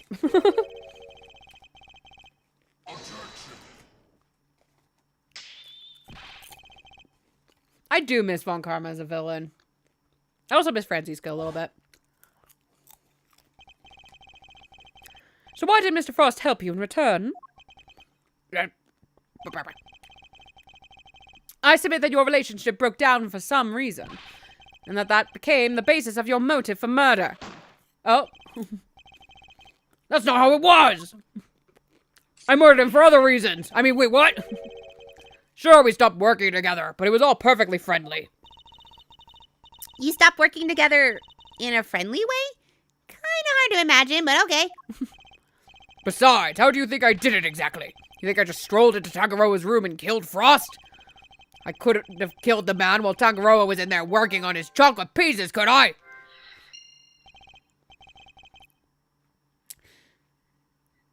So you see, it can't have been me. I wouldn't be so sure. There must be a window of time when Mr. Tangaroa wasn't in his room. If I can prove that, I can prove that Mr. Gusteau had the opportunity to kill Mr. Frost.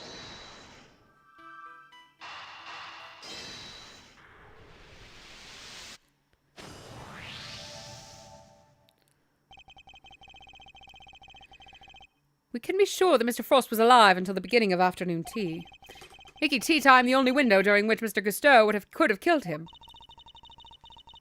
Are you satisfied with Mr. Gusteau's story now, Mr. Edgeworth? Sadly, I'm afraid I'm still rather unsatisfied. But things are finally starting to become clear, and the truth will soon come to light at last. Do you mean to say that you have uncovered new evidence? Evidence? No. I was hoping I might convince Mr. Gusteau to open up to us instead. Oh, and is it mind games time again? You mean mind chess, thank you. We're going to the chess dimension. It is. Mr. Gusteau, I have a question for you. No, I plead the fifth. I said I have a question for you! What is it? You chose to make your entry for the final on your own. I told you I wanted to test myself. I wanted to prove I was the best in the world. If that were the case, then surely you wouldn't have chosen to cheat in the first place. So tell me, Mr. Gusteau, why did you feel the need to team up with Mr. Frost?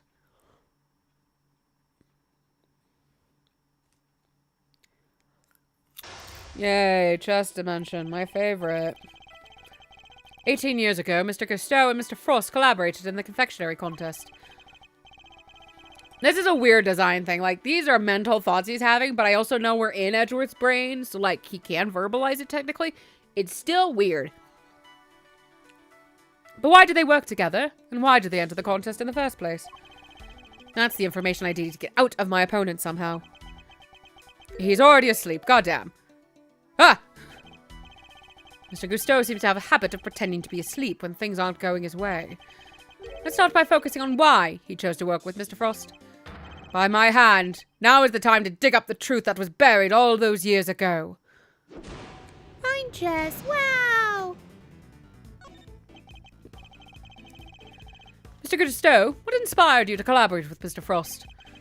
We were acquaintances before we were contestants. He was interested in entering the contest, so we decided to sign up together. And your decision to pair up with a sculptor had nothing to do with your lack of faith in your skills. You don't know me. We joined forces because we wanted to we wanted to make the most perfect creations possible, that's all.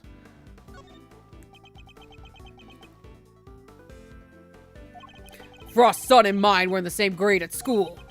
So we got along pretty well too. Oh, so you're just two friends who happened to try for the title of world's greatest confectioner.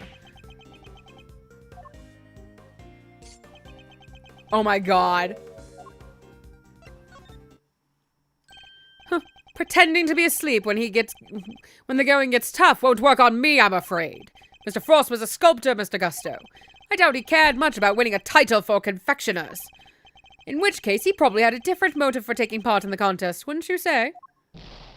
His pawn exploded. Fine, it was me. I wanted that title. Frost was only in it for the prize, the ultimate cookbook. I see. And since your objectives dovetailed so neatly and decided to work together. But then something happened.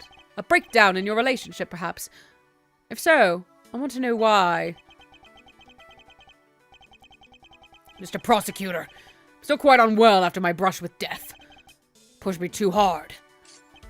And I'll be on my way back to the medical room. No, wait. Then you better wrap this up quickly. I'm already dangerously low on patience. Mr. Gusteau, I'm trying desperately to make... Oh, Mr. Gusteau is trying desperately to make his escape. But he's not going anywhere yet. Not as long as he's still keeping things from me.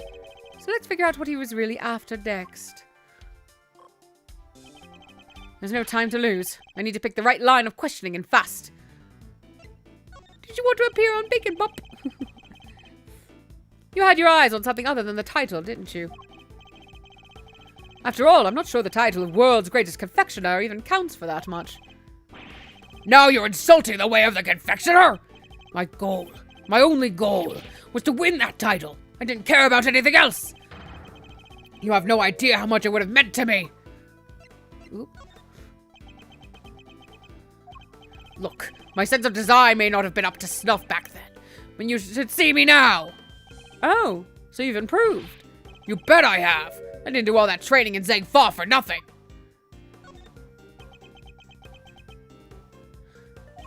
I looked up to Tangaroa, you know. Spent hours poring over the designs of his work. Even used to watch his show with my son. Sounds to me like Mr. Tangaroa's work was especially influential in your early studies. And with his recipe book, you might have even become the best someday. Maybe. The book was a real treasure, no doubt about that. Any confectioner would have wanted it.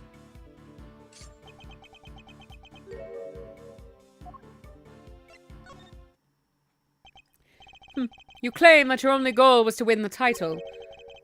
Yet you also seem to have had an interest in the contest's prize, the ultimate cookbook. Oh, you're Bishop. The greatest collection of recipes by the world's greatest confectioner. I can't say I had absolutely no interest in it. And even if I did... what exactly is so wrong with that? Nothing, I suppose. Oh, now we're in blue texts. Only that the book contained recipes for medicines, not desserts. And everyone who entered the contest supposedly knew that. I feel like I'm finally getting somewhere. Can't let him slip out from my grasp now. I just need to stay calm and keep the pressure on.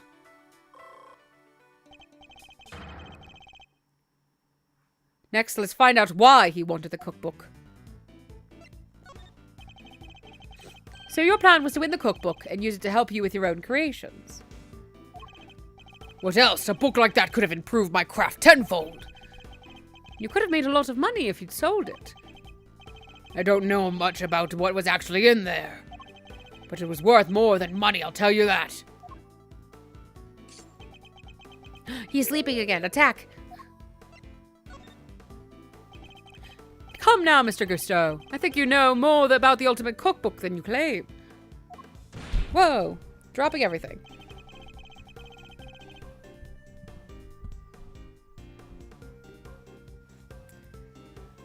They told us a little about it at the start of the contest. Mike. Then you know what kind of recipes it actually contained, don't you? And that they weren't dessert recipes at all. I see you did your homework. Fine, so you know what was really in there. The Ultimate Cookbook, or the Angel's Cookbook to give it its proper title. It's a collection of chemical formulas and ways to synthesize new medicines nobody has ever heard of. So he did know that the cookbook actually contained recipes for medicines. This could be an important clue.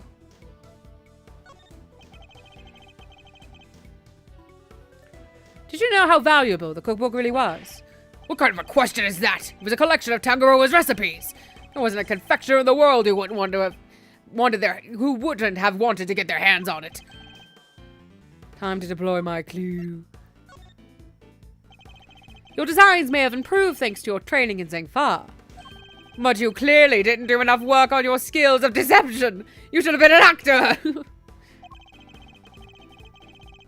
You've already admitted that you knew the Ultimate Cookbook was a collection of recipes for medicines.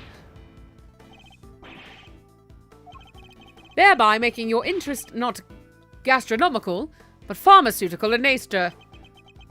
I hate that we mentioned gastronomical with fucking food. That's just, I know it's the proper term, but ew.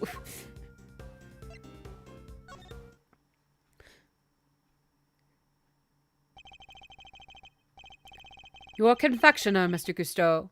You had no professional interest in revolutionary new medicines, which suggests that your interest must have been personal. Oh, poof. I underestimated you. Fine, you're right. Winning the title wasn't the only reason I entered the contest. I needed one of the recipes in that book. It was for my son. He was sick. He was? Tell me more. That's none of your business. I've told you as much as you need to know. He looks rattled, but I can't let him off the hook. Let's find out what this mystery illness was. I've almost gotten to the bottom of this. I can feel it. Just a few more moves. Tell me a little more about your son. He was my pride and joy, and my biggest fan. And you entered the contest in order to help him. You clearly don't have children of your own. Any father would have done the same. I would have done anything to help him. Anything! You would come see me here at the contest venue, too. Right up through the semi-final. Really? He didn't get in the way of your work? If you were trying to beat Samson Tangaroa, surely you didn't have the time to look after a child. Yeah, well, I wanted to do what I could for him. He said he wanted to always be the first to try my creations. You said your son was sick, Mr. Gusteau. And yet he was able to come and join you for the contest. It wasn't that kind of illness. Nothing life-threatening anyway. This feels like it could be an important clue. So you needed the cookbook to cure your son? Yeah, nowadays you could get the medication he needed anywhere. But back then, that book was our only hope. Which is why I didn't dare waste my time on fancy tea parties. I had to give my all to my work. And what about Mr. Tangaroa's work? Surely that tea break gave you the perfect opportunity to go steal a glance at it. What makes you think I had the energy or time to care about what others had made? I think you've made it abundantly clear how much interest you had in Mr. Tangaroa's work. What's more, if you were that determined to win the ultimate cookbook, I seriously doubt you would have passed up a chance to take a peek at your competitors' entries. I'd had plenty of chances throughout the contest to see and sample my rivals' works, you know. But each time I did, nothing seemed to have any flavor. Must have been nerves or something. Nothing Mr. Gusteau tasted had any flavor. That seems like it would be an important clue. Could you tell me the name of the disease your son suffered from? You're a real cold customer, Mr. Prosecutor. Isn't it enough that he was seriously ill? Why would you force me to tell you more? Well, I have a bishop now. Go, little guy. You've already shared with me that your son's illness wasn't life-threatening. So why are you so reluctant to share any further details? I wish the pieces, like the black what pieces do look kind of more blue. I wish Edgeworth was using red or pink pieces instead of white. It may not have been life-threatening, but that doesn't mean it hadn't been life-altering. I see. That must have been very hard on both of you. Of course it was. That's why I did everything I could to find a cure. You were desperate. You couldn't taste anything, not even his favorite desserts. Oh, he fell asleep. As I understand it, the Ultimate Cookbook contains the recipe for a very particular medication. One that Mr. Tangaroa used to cure himself of his own taste disorder. So we had it too? Two, you say? So your son has a taste disorder then, am I correct? How did I let that slip?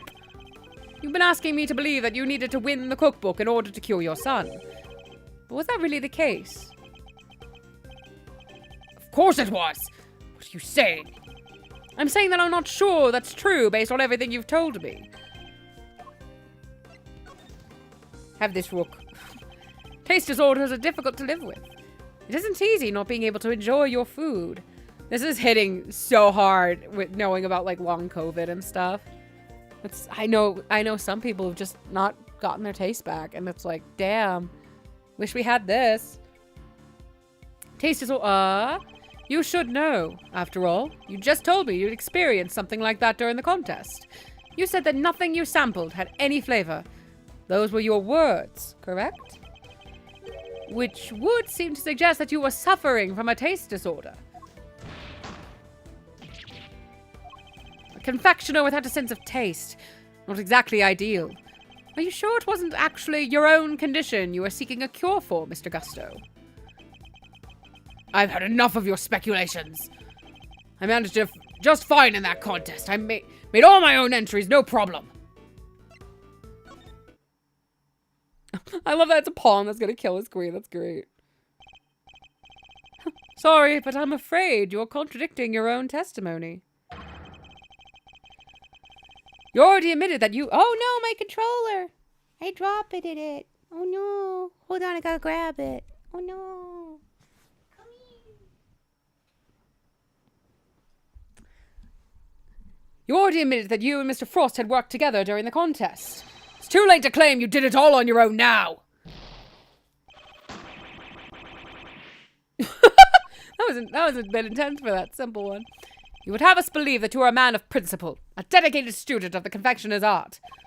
Yet you abandoned those principles and conspired with Mr. Frost to rig the contest. So you could cure your own taste disorder. Oh, you got me, Mr. Prosecutor.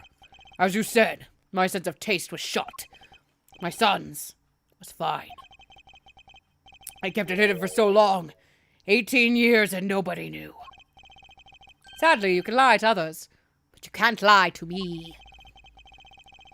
Both Mr. Cousteau and Mr. Frost entered the contest hoping to obtain the ultimate cookbook for the medicine that would cure Mr. Cousteau's disorder and the money it would bring in for Mr. Frost. Thus, an uneasy alliance was forged. And that, I believe, is checkmate.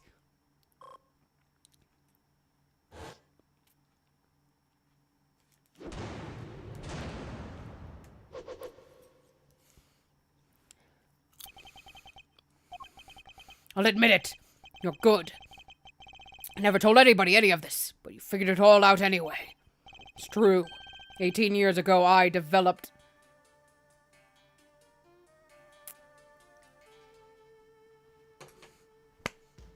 I don't know how to pronounce that. Hold on. Come here, Google. I want to know how to pronounce that.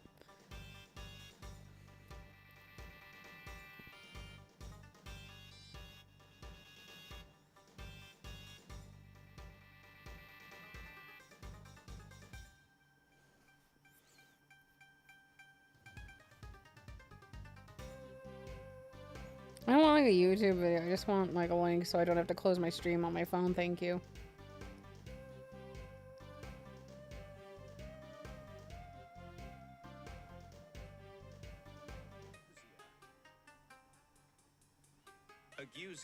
Accusia. Huh. Alright then. Accusia. Now I know, and knowing is half the battle. Accusia. That's just so interesting that... I don't know, like... I don't know why it's actually interesting, because it's like, it's good to know that, like, I've never heard Accusia used, especially when people talk about, like, losing their taste to because of COVID, but it's like, oh, they developed this. What's Accusia? It's a taste disorder that makes it so you can't taste anything at all. A confectioner's worst nightmare. Mr. Fender, is this what Mr. Tangaroa had as well? No, the big man had what they call disassociated taste disorder. Basically, some things he could taste just fine, while others had no flavor at all. So he suffered too. Can't have been easy. Not when there wasn't a way to cure it on the market. Which is why you needed Mr. Tangaroa's cookbook. Do you admit now that that was the real reason you went to the contest? It was only for one of the reasons. I wasn't lying when I said I wanted the title. When I put my mind to something, it gets done, and I won't lose to anybody. I may not have been able to taste it then, but I still knew my stuff was good enough to win. Oh, so you went into the final thinking you stood a good chance of winning? Of course. What was it that Fender said about that Mr. Tangaroa thought of Mr. Cousteau's creations?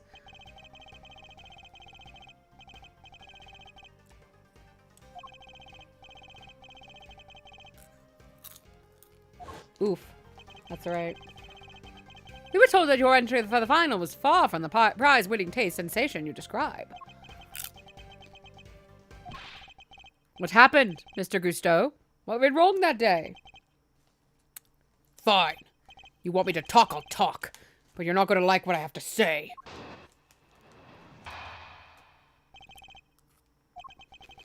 Frost and I were working together right up through the semi-final. I handled the flavor. He did the designing. But I wanted to face Tangaroa in the final on my own. No help. Just me and my skill. So I helped Frost with his entry, but mine, I did alone. If it didn't taste good in the final, that's on me. What can I say? I lacked training. And that's all there is to it. Happy now? There don't seem to be any obvious contradictions in his testimony. What the fuck? Yep, not that I thought it'd be easy to get anything real out of him. He's managed to not let slip what really happened for 18 years after all. Why don't you try pushing him a bit, Miles Arena? See if you can't shake something loose. Think I might just have to, Fender.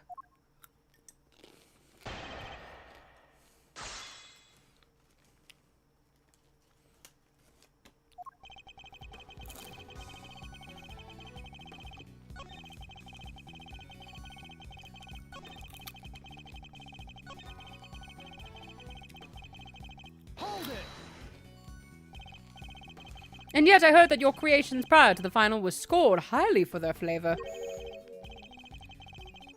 So what went wrong? Was there some kind of cooking accident on that day? No, nothing like that. It was... I told you I had a taste disorder. My sense of taste failed me. It's as simple as that. But Mr. Frost's entry was complimented on its flavor. Your sense of taste hadn't failed you then. Did something happen overnight? I don't think he's gonna spill any more beans, Mr. Edgeworth. Perhaps I should ask him about something else.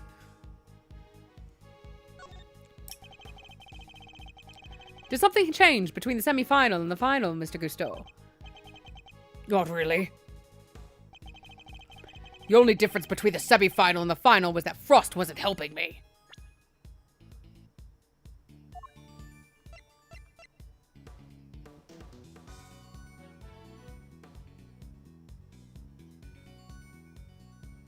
Objection!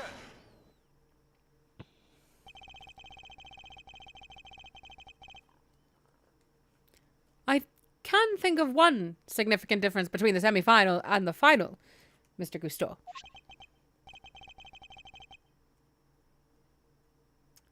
Your son.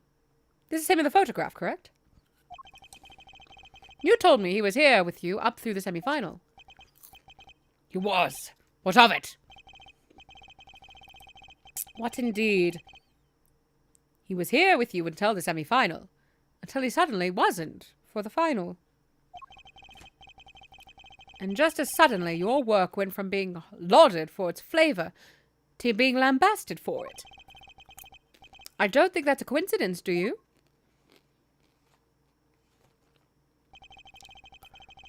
He wasn't just spending quality time with his father. He was playing a much more pivotal role than that. I just wanted him to see me hard at work, to show him I was trying my best for us. Who knows? Maybe it was him being here that helped me do so well in those early rounds. He talks a good game, but nothing about this guy screams super dad to me. Indeed. Thankfully, we would only have to give such an idea credence if his story were true. After all, how much could the encouragement of one small boy affect the taste of a grown man's work? Mr. Gusteau prided himself on the flavor of his creations, but then he lost his sense of taste. He must have had a tough time maintaining his high standards after such a devastating loss, unless... I'm sure your son was here to cheer you on, but that wasn't all he was here to do, was it? You're a very suspicious man, Mr. Prosecutor, but why not try answering yourself for a change? What was an elementary school kid doing here other than to support his father? To steal other people's... to make your creations for you. Your son knew the taste of your work pretty well, I imagine, Mr. Gusteau. He was my biggest fan, of course he knew it. In which case, he would have been a good judge of whether something tasted on brand, so to speak, no? What are you implying? You've already told us that you were suffering from a taste disorder.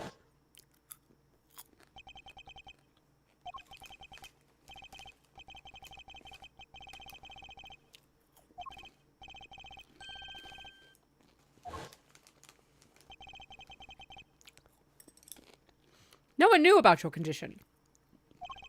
Indeed, I doubt Mr. Frost would have wanted to continue collaborating with you had he found out. Alright, I gotta stop eating popcorn. Hold on. Gotta close up the bag.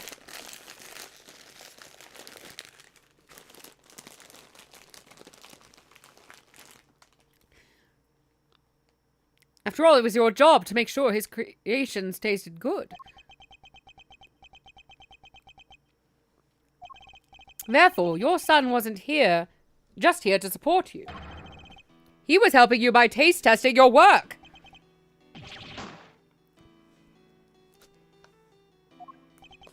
Dang.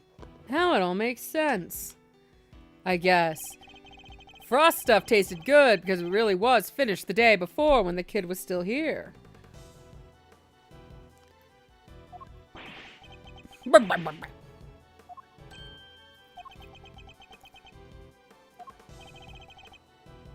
You have a vivid imagination, Mr. Prosecutor.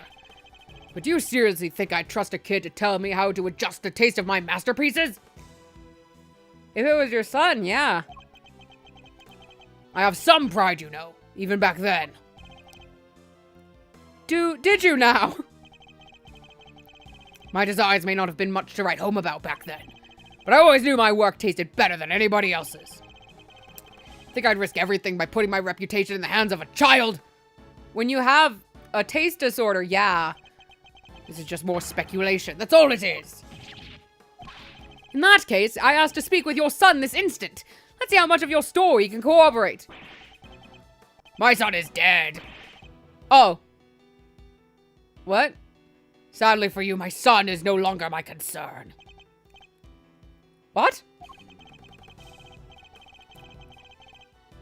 Soon as I got my sense of taste back, I went straight to Zangfa to start my training. And I cut off... What? I cut off all ties with the kid for good. Why? What? You abandoned your own child. That ain't the half of it. No one knows where he is, even now. The cops have looked all over for him, but no dice. So still think you can prove your asinine theory? I'd like to see you try. God, what is with Ace Attorney and bad dads? Think I care about anything besides confectionery?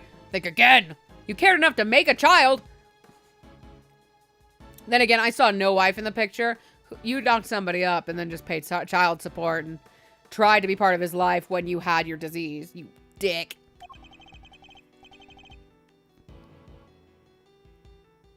Holy shit! I got my sense of taste back. What need do I have for a son? Holy fuck. What the actual fuck? Silence in the courtroom, you awful man. I hope you die. While Mr. Cousteau's words and actions may demonstrate a certain lack of humanity on his part, the goddess of justice cannot judge him for that. Therefore, Mr. Edgeworth, I believe it is time for you to admit defeat. Sir, you laughing right behind me is not a good look. You need to chill out and make your weird marshmallow pastry. Holy shit. Yeah, give it up. 18 years is a long time for anything to surface now, proof or otherwise. I hate everything. Why are we doing this? Mr. Edgeworth, we have to do something. If we don't, the truth might be lost forever. Ugh. Where are you, Detective Gumshoe?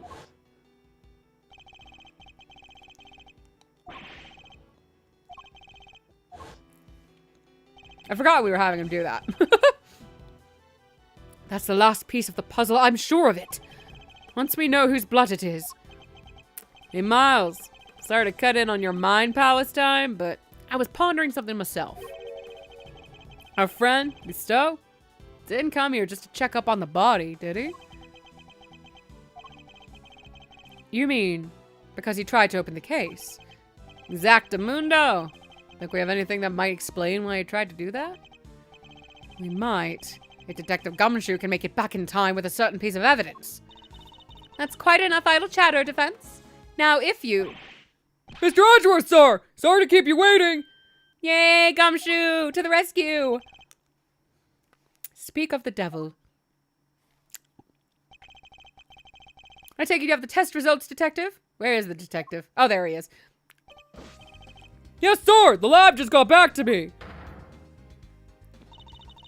Detective, please. Court is in session. The detective doesn't care about that. Do you know how many times this man has kicked down the door to the courtroom with evidence? A lot. And sometimes it's figuratively, because Franziska did the kicking. Now then, am I right to assume that you are bringing us the evidence Mr. Edgeworth was just speaking of? What? Hey, no fair! Why didn't anybody tell me about any of this? Because we don't care about you, sir. It is indeed the evidence in question, Your Honor. It needed testing, so I asked him to carry it out. Why is everybody always helping you? Because I'm likable. And you're an idiot. I'm supposed to be the one in charge here. Mr. Winner, sit down and shut up. I'm sorry I didn't involve you, but this is important. Can we at least hear what the detective has to say? Well, all right. So, Detective Gumshoe, what did the tests have to tell us? You're not gonna believe this, but the owner of the blood we found in the liquid at the bottom of the Gemini case is Carmelo Gusteau, the victim of the poison gas attack. What are you talking about? I changed my voice all of a sudden. Help! Thank you, Detective. You've been very helpful. Well, it looks like my suspicions were correct. What do you mean, Mr. Edgeworth? I'm lost. Yes, what do you mean? Explain yourself. What is the significance of this blood to this case? I mean, it is a party of interest's blood. If only the very thing the perpetrator of the IS-7 incident had been trying to hide all these years. The fact that your blood was found inside the Gemini case, Mr. Gusteau, is as good as us finding your blood lying right next to Mr. Frost's body. Why would there be traces of your blood there, of all places, Mr. Gusteau? If you won't answer her honor, Mr. Gusteau, then I will. There wasn't just blood in the liquid from the Gemini case. There were traces of salt and sugar, too. There were. And if you remember, one particular part of Mr. Frost's work was allegedly very salty indeed. Oh yeah, you're talking about what Delicia told us back then, right? What was it again?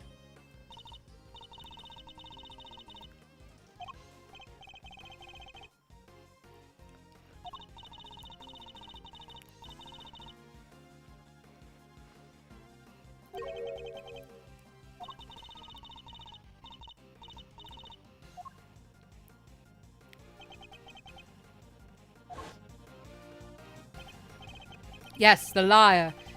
And only the liar tasted as if it had been flavored with salt. There were no traces of salt anywhere else in Mr. Frost's entry. Very interesting. Then perhaps you can tell us, Mr. Edgeworth, where did the salt on the liar come from? Huh. Take that!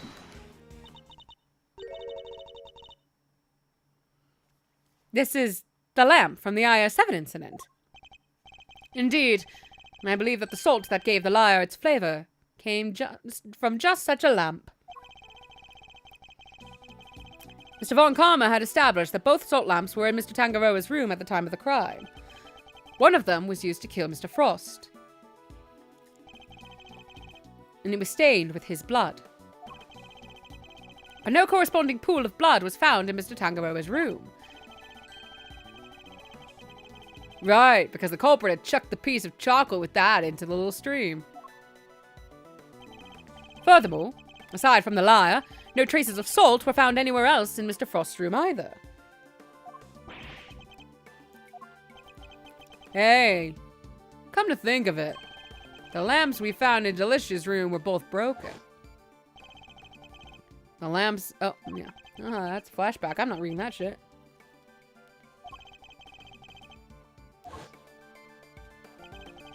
We never did figure out how the one that wasn't used to kill Frost got busted, but are we thinking maybe it had Gusteau's blood on it at some point? Oh, did you both just beat the shit out of each other? Anyone whose blood was found on one of those lamps would have been a person of interest to the police. So the killer needed to hide the blood somehow, and in a way that wouldn't arouse suspicion. And you are seriously suggesting that the liar was used to do just that? I am. Like to wipe up the blood? I suspect that the bloody salt was somehow applied to the liar, so that it would be hidden inside the case. Oh, did he like chip it off? Because unlike the fountain water, the sculptures would have needed more time and care to test properly. And so he waited and waited for his chance to dispose of the liar undetected. Oh my god, Delicia, you ate blood! Oh, Delicia, oh no. I hope you don't have any bloodborne diseases. Then the reason he's here today is 18 years ago, Mr. Frost's body and the evidence pointing to his killer were taken away together. This, of course, was not part of the perpetrator's plan, and thus a new dilemma arose. The possibility that the body, the incriminating evidence, or both would resurface one day. So back he comes, 18 years later, sneaking in bright and early to try to cover his tracks. Well, Mr. Cousteau, are you finally ready to admit it? That you are the one responsible for the IS-7 incident? Mr. Cousteau, it's all because of you that Samson... Oh, I'm not doing his laugh. Sorry, you can't make me. Cousteau. So I finally got caught, huh? All these years later? Nobody came back then. Not even the big shot prosecutor or the attorney. That's some impressive work, Mr. Prosecutor. I have to hand it to you. Wow, he's just admitting it. That's impressive. That's weird. You admit it then? That you murdered Artie Frost? Statute of limitations, bitch. Sure I do. I did it. I killed him. But he had only himself to blame. What do you mean by that? He attacked me first. He agreed to help me. We were supposed to help each other so that one of us could win. And whoever won was supposed to let the other use the cookbook. But on the day of the final, the rat finally showed his true colors. Seriously, Frost, we had a deal! Oh, jeez. I went too deep in the throat. Sorry, I'm not helping you in the final. Our little agreement is over, Cousteau. But I helped you! I spent all day yesterday making the ice for your pieces! Did you? And you could prove that, I suppose. Oh, that's douchey as hell. What do you... Wait, you were planning to betray me right from the start, weren't you? After Frost double-crossed me, I had to make my piece for the final by myself. And like you said, my son wasn't there, so I didn't have any help with the flavor either. So much for the pride you claim to have in your ability to make delicious desserts. Go ahead and judge. You had no idea what it was like for someone like me to lose my sense of taste. I gave up everything to become the best. Everything! Like your wife, probably. And then your child. I take pride in that. Something someone like you could never understand. You're right. I don't understand. Do you take pride in the fact that you resorted to murder? Or that you abandoned your son? Why would I want to understand someone who could do such things? A man can afford to rely on other people. I learned that the hard way 18 years ago. My son never showed up on the day of the final. And in hindsight, I wouldn't be surprised if Frost was the reason why. Why would you think that? What exactly happened to your son? How am I supposed to know? I told you, he's none of my concern anymore. Jesus. So he didn't show up that one day, which I know was an important day, and you just went, you're no longer my son, and literally, wow. Wow. And according to you guys, nobody knows where he is now either. And you don't care? You're horrible! So with his disappearance, so too went your chances of winning, correct?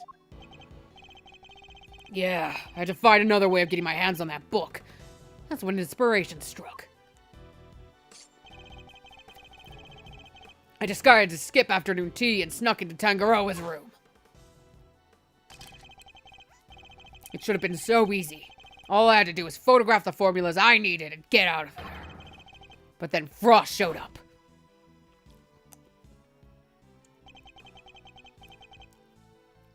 Oh, that's rough, dude.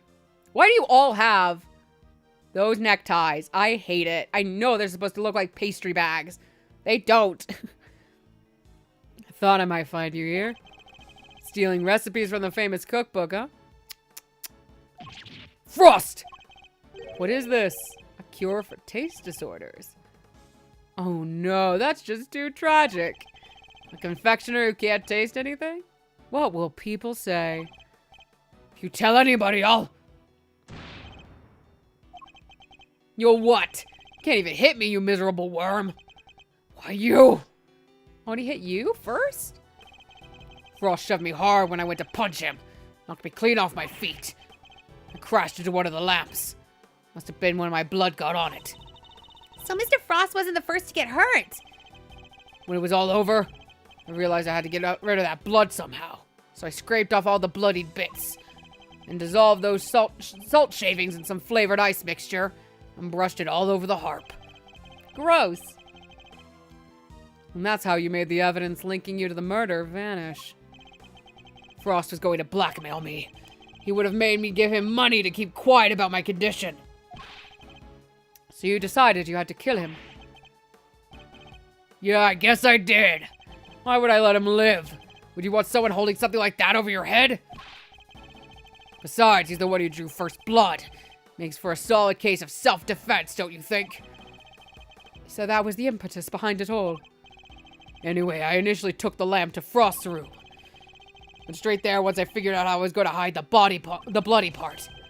Inspired by all the ice sculpting tools lying about the place, I guess? You're not as dumb as you pretend to be. Yeah, figured I could use them, chip it off, and grind it up. Once that was done, painting the stuff all over the harp was easy. But why, Samson? Why, Samson? Why did you have to frame him?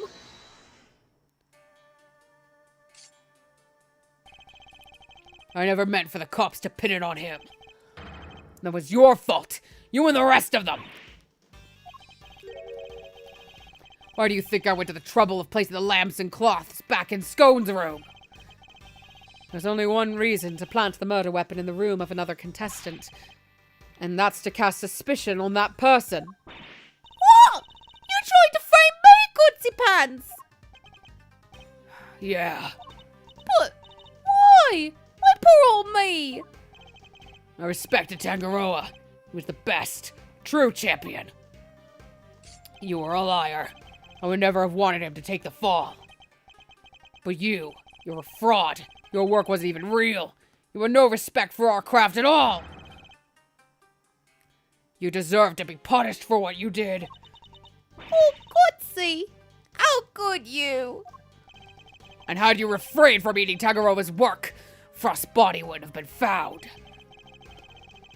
My plan was to wait until Tangaroa was judging your room. That's when I'd sneak the corpse into Frost's room and freeze it. But thanks to you, Boundier found it before I had a chance to retrieve it. I don't understand. Why did you need to freeze his body at all? Why indeed? Mr. Edgeworth, surely you must know. Why did Mr. Gusteau need to freeze Mr. Frost's body? Mr. Gusteau needed to freeze Mr. Frost's body in order to obscure the time of death. They determined that the murder occurred during afternoon tea. He would have been an obvious suspect. Bingo! Freezing Frost's body wasn't simple. Preparing everything took time. So I decided to put his body in the chest in Tangaroa's room while I got everything ready in Frost's. At the time, it seemed like the perfect hiding place. Never counted on some gluttonous pharmacist showing up and making the whole ship collapse. I still don't get it, though. I disguised the body as an ice sculpture at all. The sooner it was found, the smaller the effect of the freezing it would have had on unmasking the time of death. Therefore, he needed to disguise it, at least until it fully frozen. How awful! Using Mr. Frost's own work to help you cover up the truth behind his murder. Ironically, Tangaroa would have been just fine if the body hadn't been found before I got it out of his room. If only things had gone to plan, he wouldn't even have been arrested, let alone convicted. You mean it was my fault? Everything that happened to Samson? It was all because I found the body? Don't let him get inside your head, Judes. None of this is your fault. If it wasn't Samson, it would have been Delicia instead. She would have been the one they arrested. Either way, there's only one person to blame here, and that's Gusteau. It didn't help that the initial detective was so bad at his job either. I mean, he wasn't, thank you, but it's fine. He never even told the prosecutor that the body had vanished. Oh. Oh, bad. Oh, Detective Bad. What the fuck? So then, Mr. Von Karmo had unwittingly placed Mr. Tangaroa under arrest in the absence of a body. I mean, I guess it would explain why he was so keen to wrap things up. Still, you'd think he'd notice something as big as that if he had taken a look at a few reports, right? I can't read all of a sudden. Not if someone had been deliberately distorting the facts of the case, though. Either way, it seems that Mr. Von Karma didn't know about the body until after the arrest had been made. But admitting that would have spoiled his perfect record. So he kept it to himself and proceeded to prosecute Mr. Tangaroa regardless. Can this really be true? You don't feel bad at all? Somebody spent 18 years in prison because of you. Sticks and stones, girlie. Sticks and stones. What a jerk! I'll arrest you right now, pal! I'm afraid I can't allow you to do that, Detective. So you noticed, huh? Glad somebody did. The judge is right.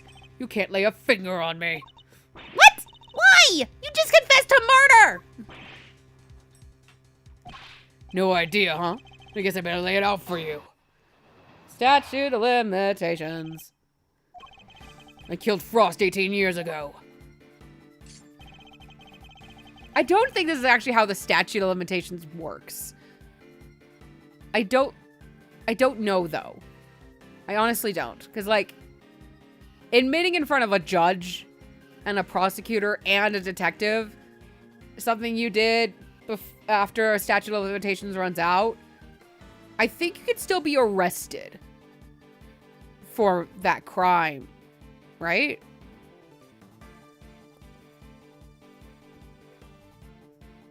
I don't know. Something I'll have to ask my father-in-law.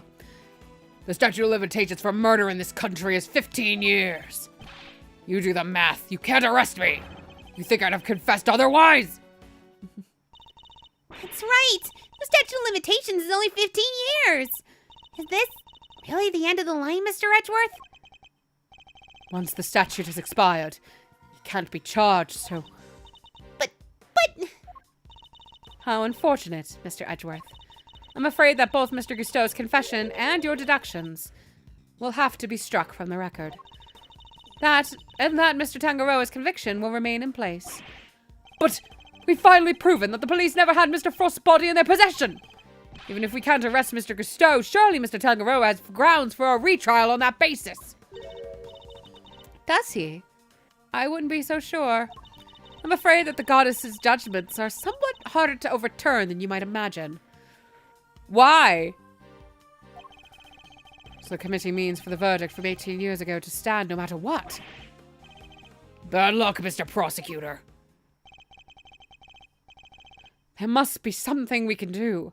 Something to bring Mr. Gusteau down.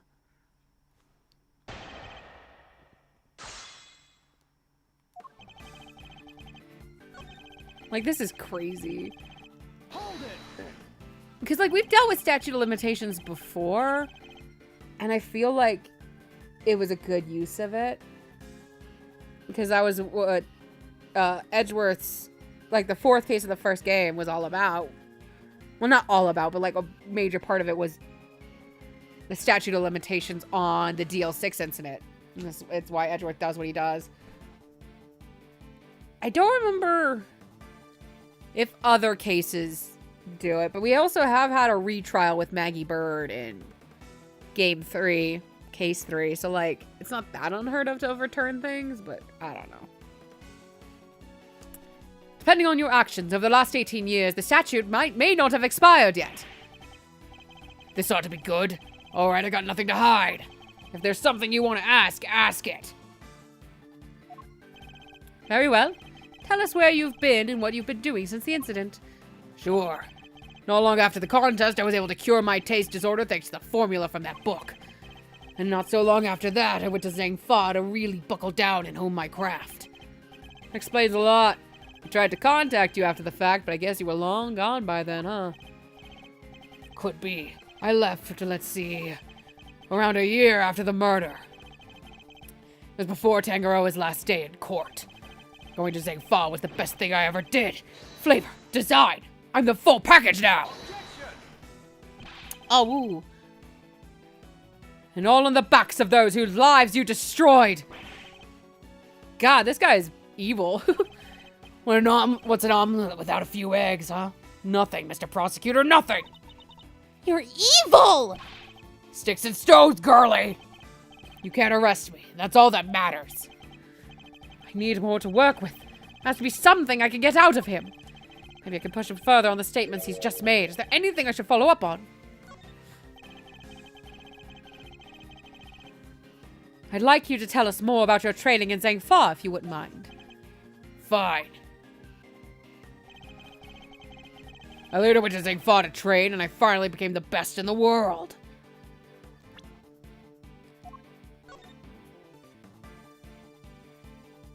Should the suspect flee to a foreign country? That's such a... Huh. That's so weird.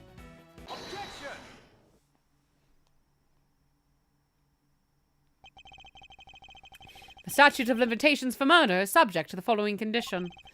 The statute is suspended should the suspect flee to a foreign country. Which means the time you spent abroad doesn't count toward the total time under the statute. No way! So it's like someone hit pause while he was in Zhangfa? It appears that there may be time left on the clock yet. But that will depend on how long you stayed in Zhangfa, Mr. Gusto. It was 3 years exactly. 3 years! Hold on. Nobody said anything until I've done the math. The murder happened 18 years back. The statute is 15 years. Add the 3 overseas.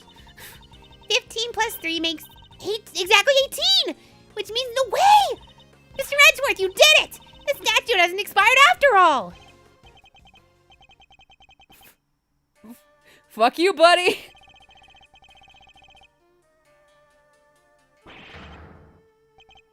Bingo! 18 years exactly. Why'd you work it out for yourselves?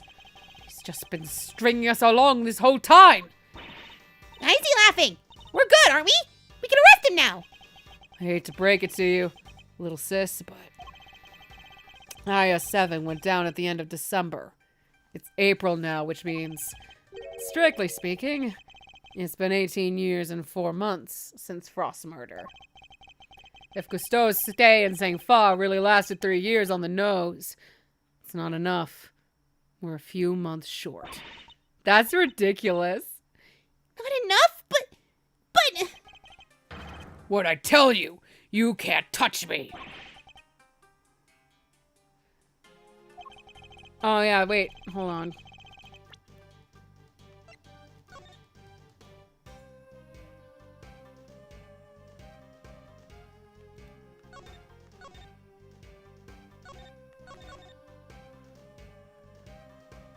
Because something about the accomplice, he was convicted. And then... the statute is suspended from the time of any accomplice's indictment to the end of their trial. So, that whole year didn't count. I think is what the game is implying. God, is it that complicated? I don't think it is. I hate to admit it, but he's read the board well when he's made his confession. Hello? Don't settle, Edward. Calm down over there. I've never heard you over there. Are you enjoying the show, Edward? Sorry.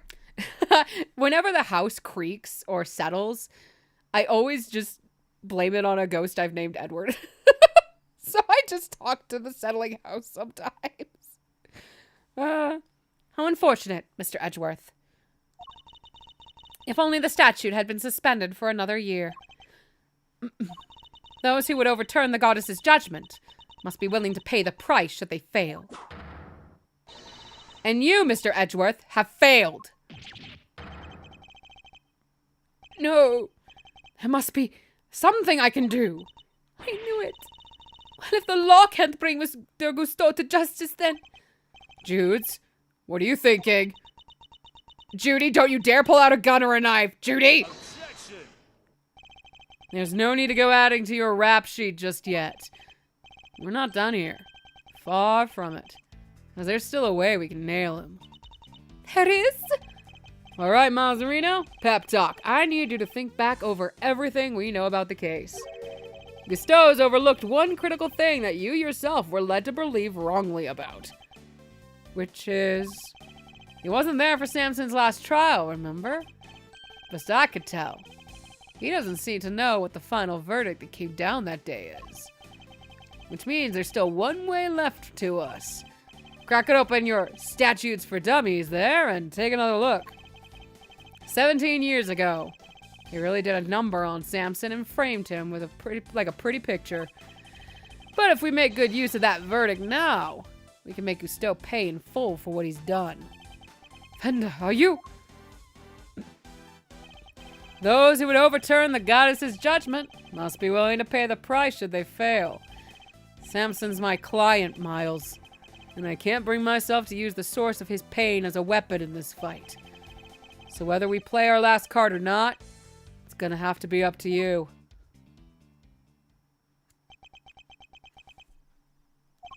Bringing Mr. Gusteau to justice can only happen if I use the outcome of that hard-fought trial. So, should I raise an objection and play that card or not?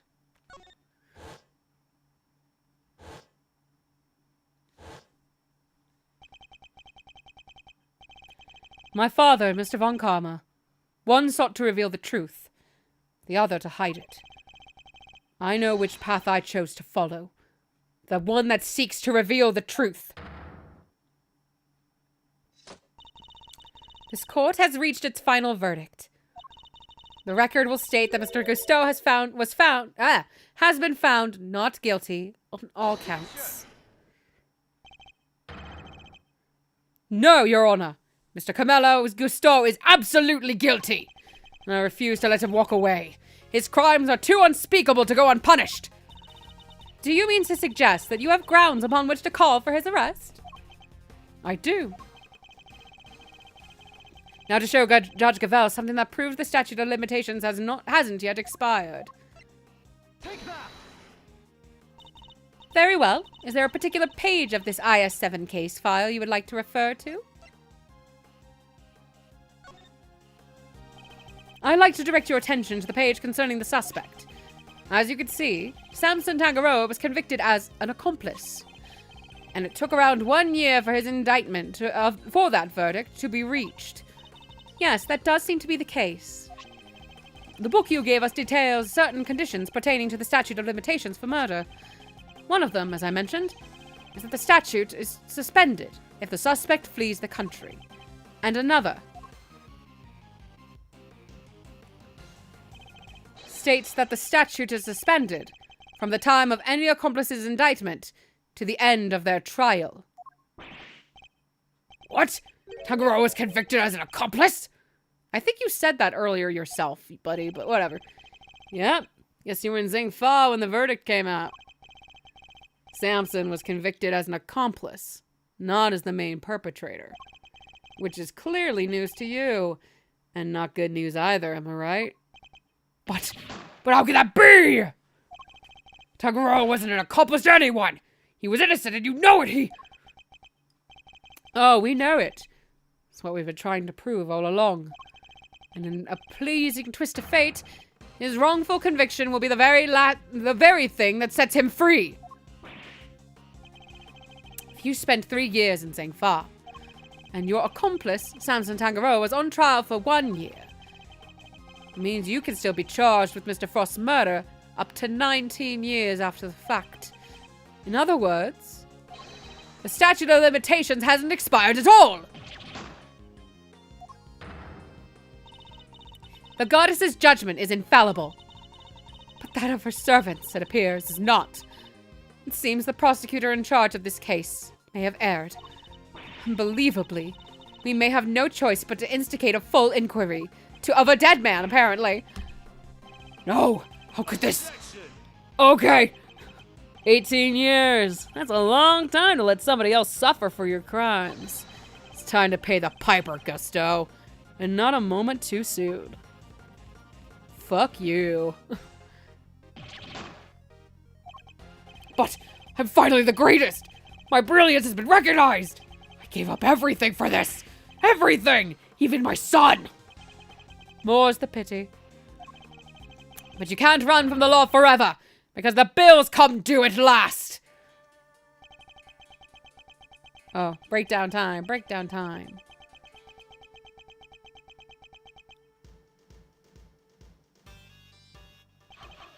What?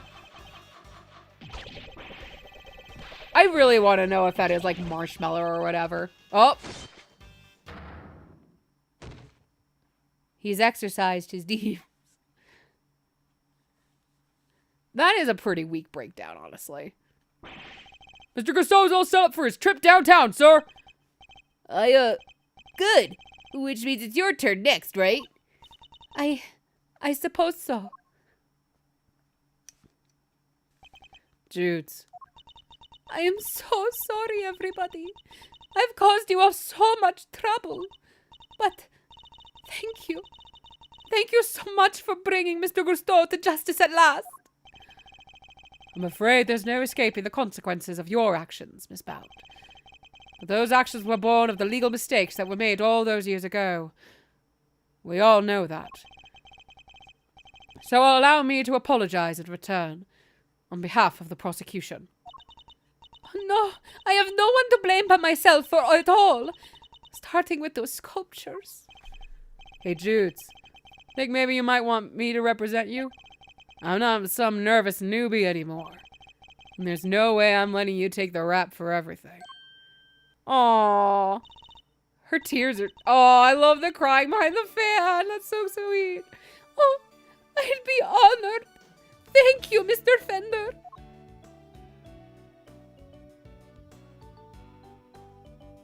Oh, this song's cute. I like this song. Sorry, ma'am, but you gotta come with me now. Of course.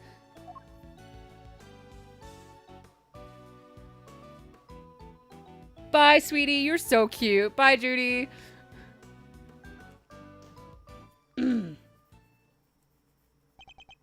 Judge Cavell, why did you lie to us? Lie? What are you talking about? You implied that there was no case for a retrial.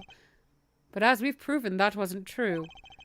Surely anyone truly committed to seeing justice done would have called one as soon as the body was found.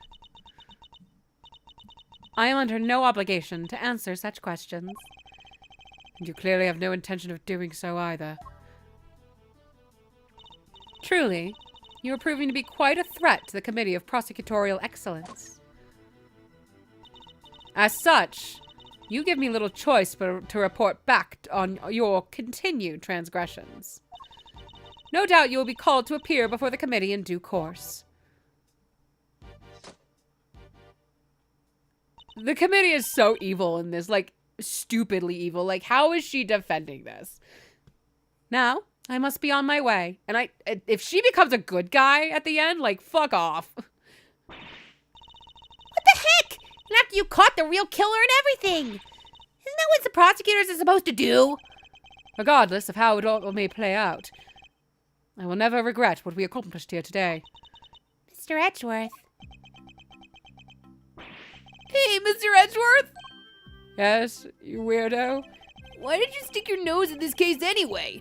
You weren't even on the job. My job is to bring the truth to light, Mr. Winner. Not only as a prosecutor, but as a person. I don't get it. I wouldn't expect you to understand. Not as long as you believe that closing a case makes you a winner. That's going way over my head. I'm going home. What was all that about? Eustace still has a lot to learn. What? Eustace still has a lot to learn, is all. And so do you, apparently. Milesy Wilesy! Yes, don't say that. You remind me of a certain woman. I just wanted to say old Greggy Pegleg would have been proud of you today. Ah, look at me tearing up. And thanks for helping poor Sammy Poople. Of course. Hey, Edgy! Looks like you cleared everything up, huh? So, what happened exactly? I was kind of busy sketching. Don't worry about it, Larry. Just sit the fuck down. Keep sketching. Wait, where did Judy and Verity go? Oh my god, Larry. Wow, you weren't paying attention, were you? Though I am loath to admit it, Larry's sketches did come through for us on more than one occasion. Not that I'm about to tell him that. Quit with the glaring, will ya?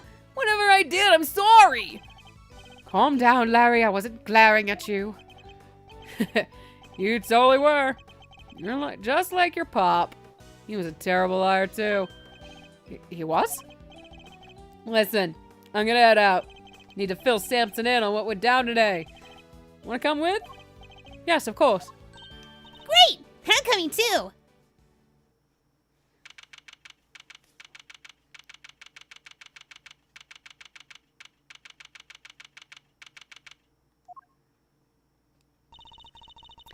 So, what's Mr. Tangaroa like? I can't wait to finally meet him. He's a real sweetheart. You'll love him. Even while locked up, he can't help but make all sorts of cookies and cakes for everyone. That's why 3 p.m. cake extravaganza is a thing for prisoners and guards alike. Really? That sounds awesome! You think there'll be any left for us to try? Didn't we find a few slices of chocolate cake in the prison the other day? Could they have been some of Mr. Tangaroa's baked goods? Good for him. Gummy! What are you doing here? I heard you were all coming to see Mr. Tangaroa. I volunteered to escort him. Whoa! You've aged considerably, my dude. Yeah, I guess prison does that to people. Man, they make 50-year-olds age like crazy. Hello, new friends. I'm Samson Tangaroa.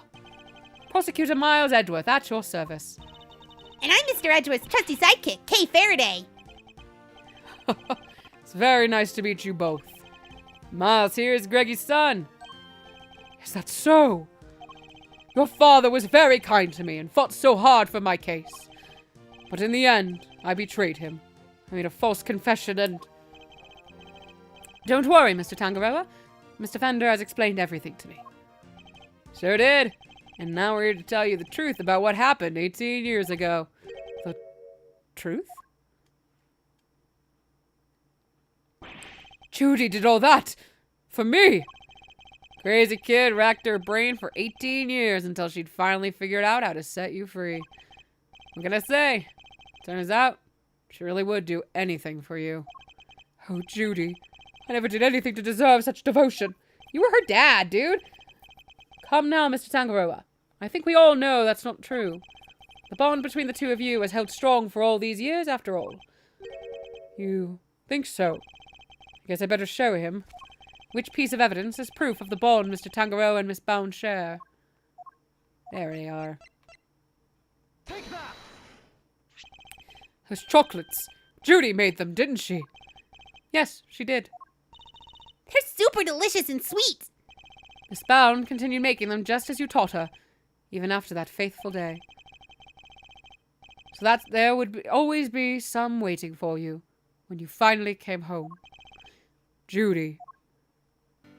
Aww. I bet they're beyond super sweet then, aren't they? Very much so, I'm afraid. I only wish we could hand them to you. Don't worry, sir. I'll make sure he gets them later.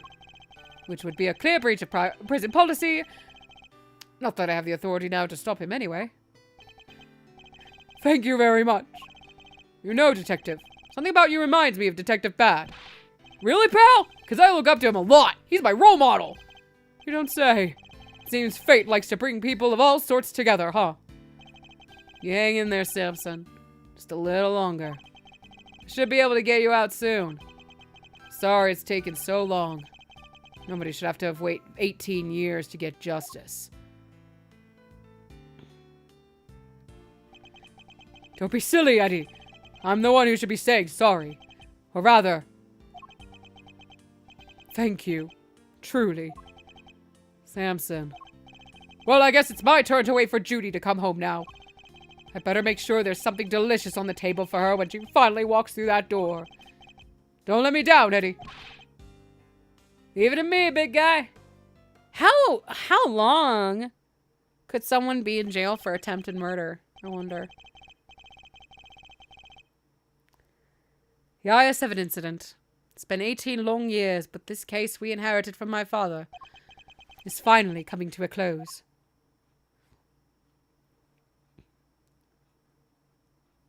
Hello? Oh, hey Miles. Thanks for today.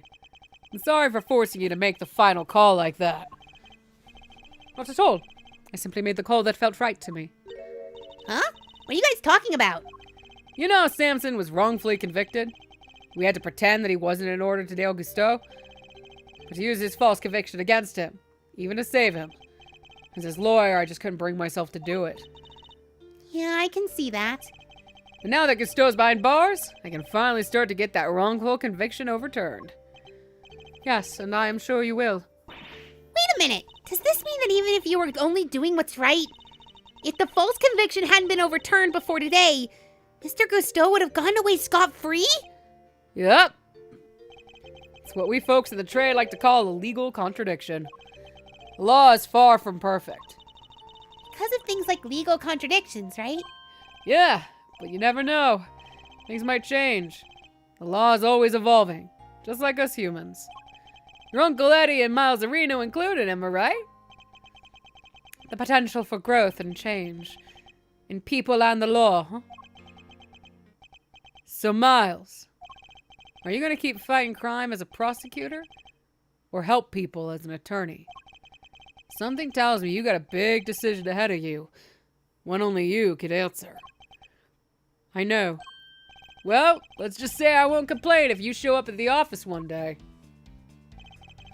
And on that note, it's time for me to skedaddle.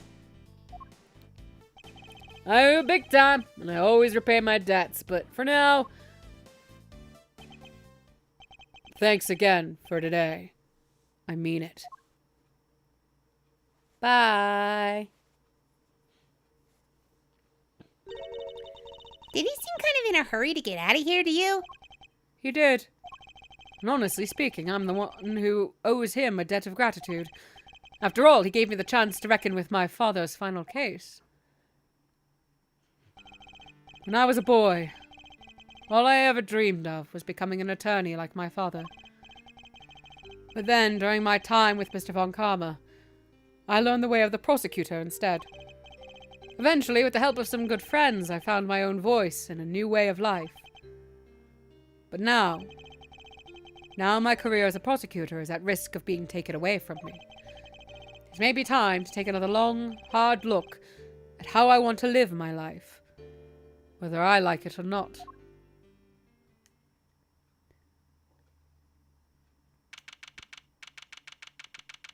Hello?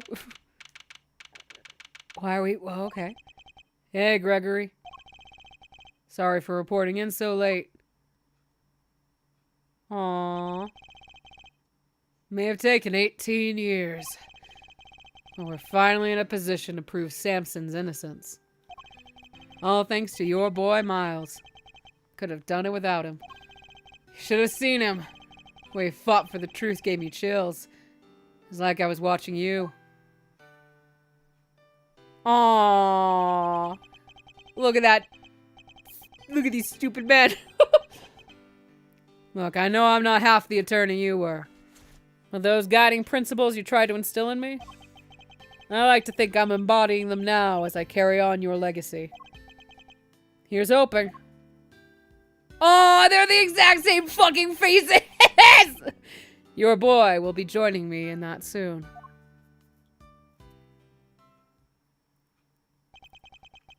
Am I going to fight crime as a prosecutor? Or help people as an attorney?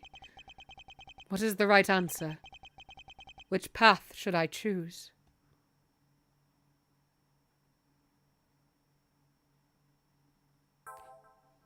Nice. That case got a little dumb with its like plot. With the crime, I should say. But that was some good character writing with that one. Definitely like that last line should have been cut because Edgeworth had already said that basically out loud, but that was good. That was good. That was not as infuriating as other cases. I am gonna call it here.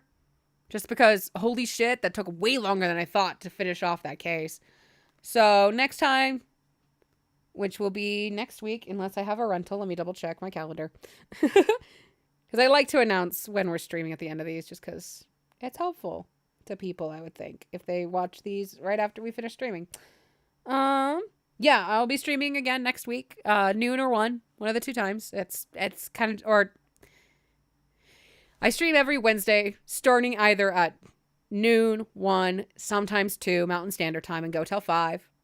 Unless, the game is doing what it's doing now.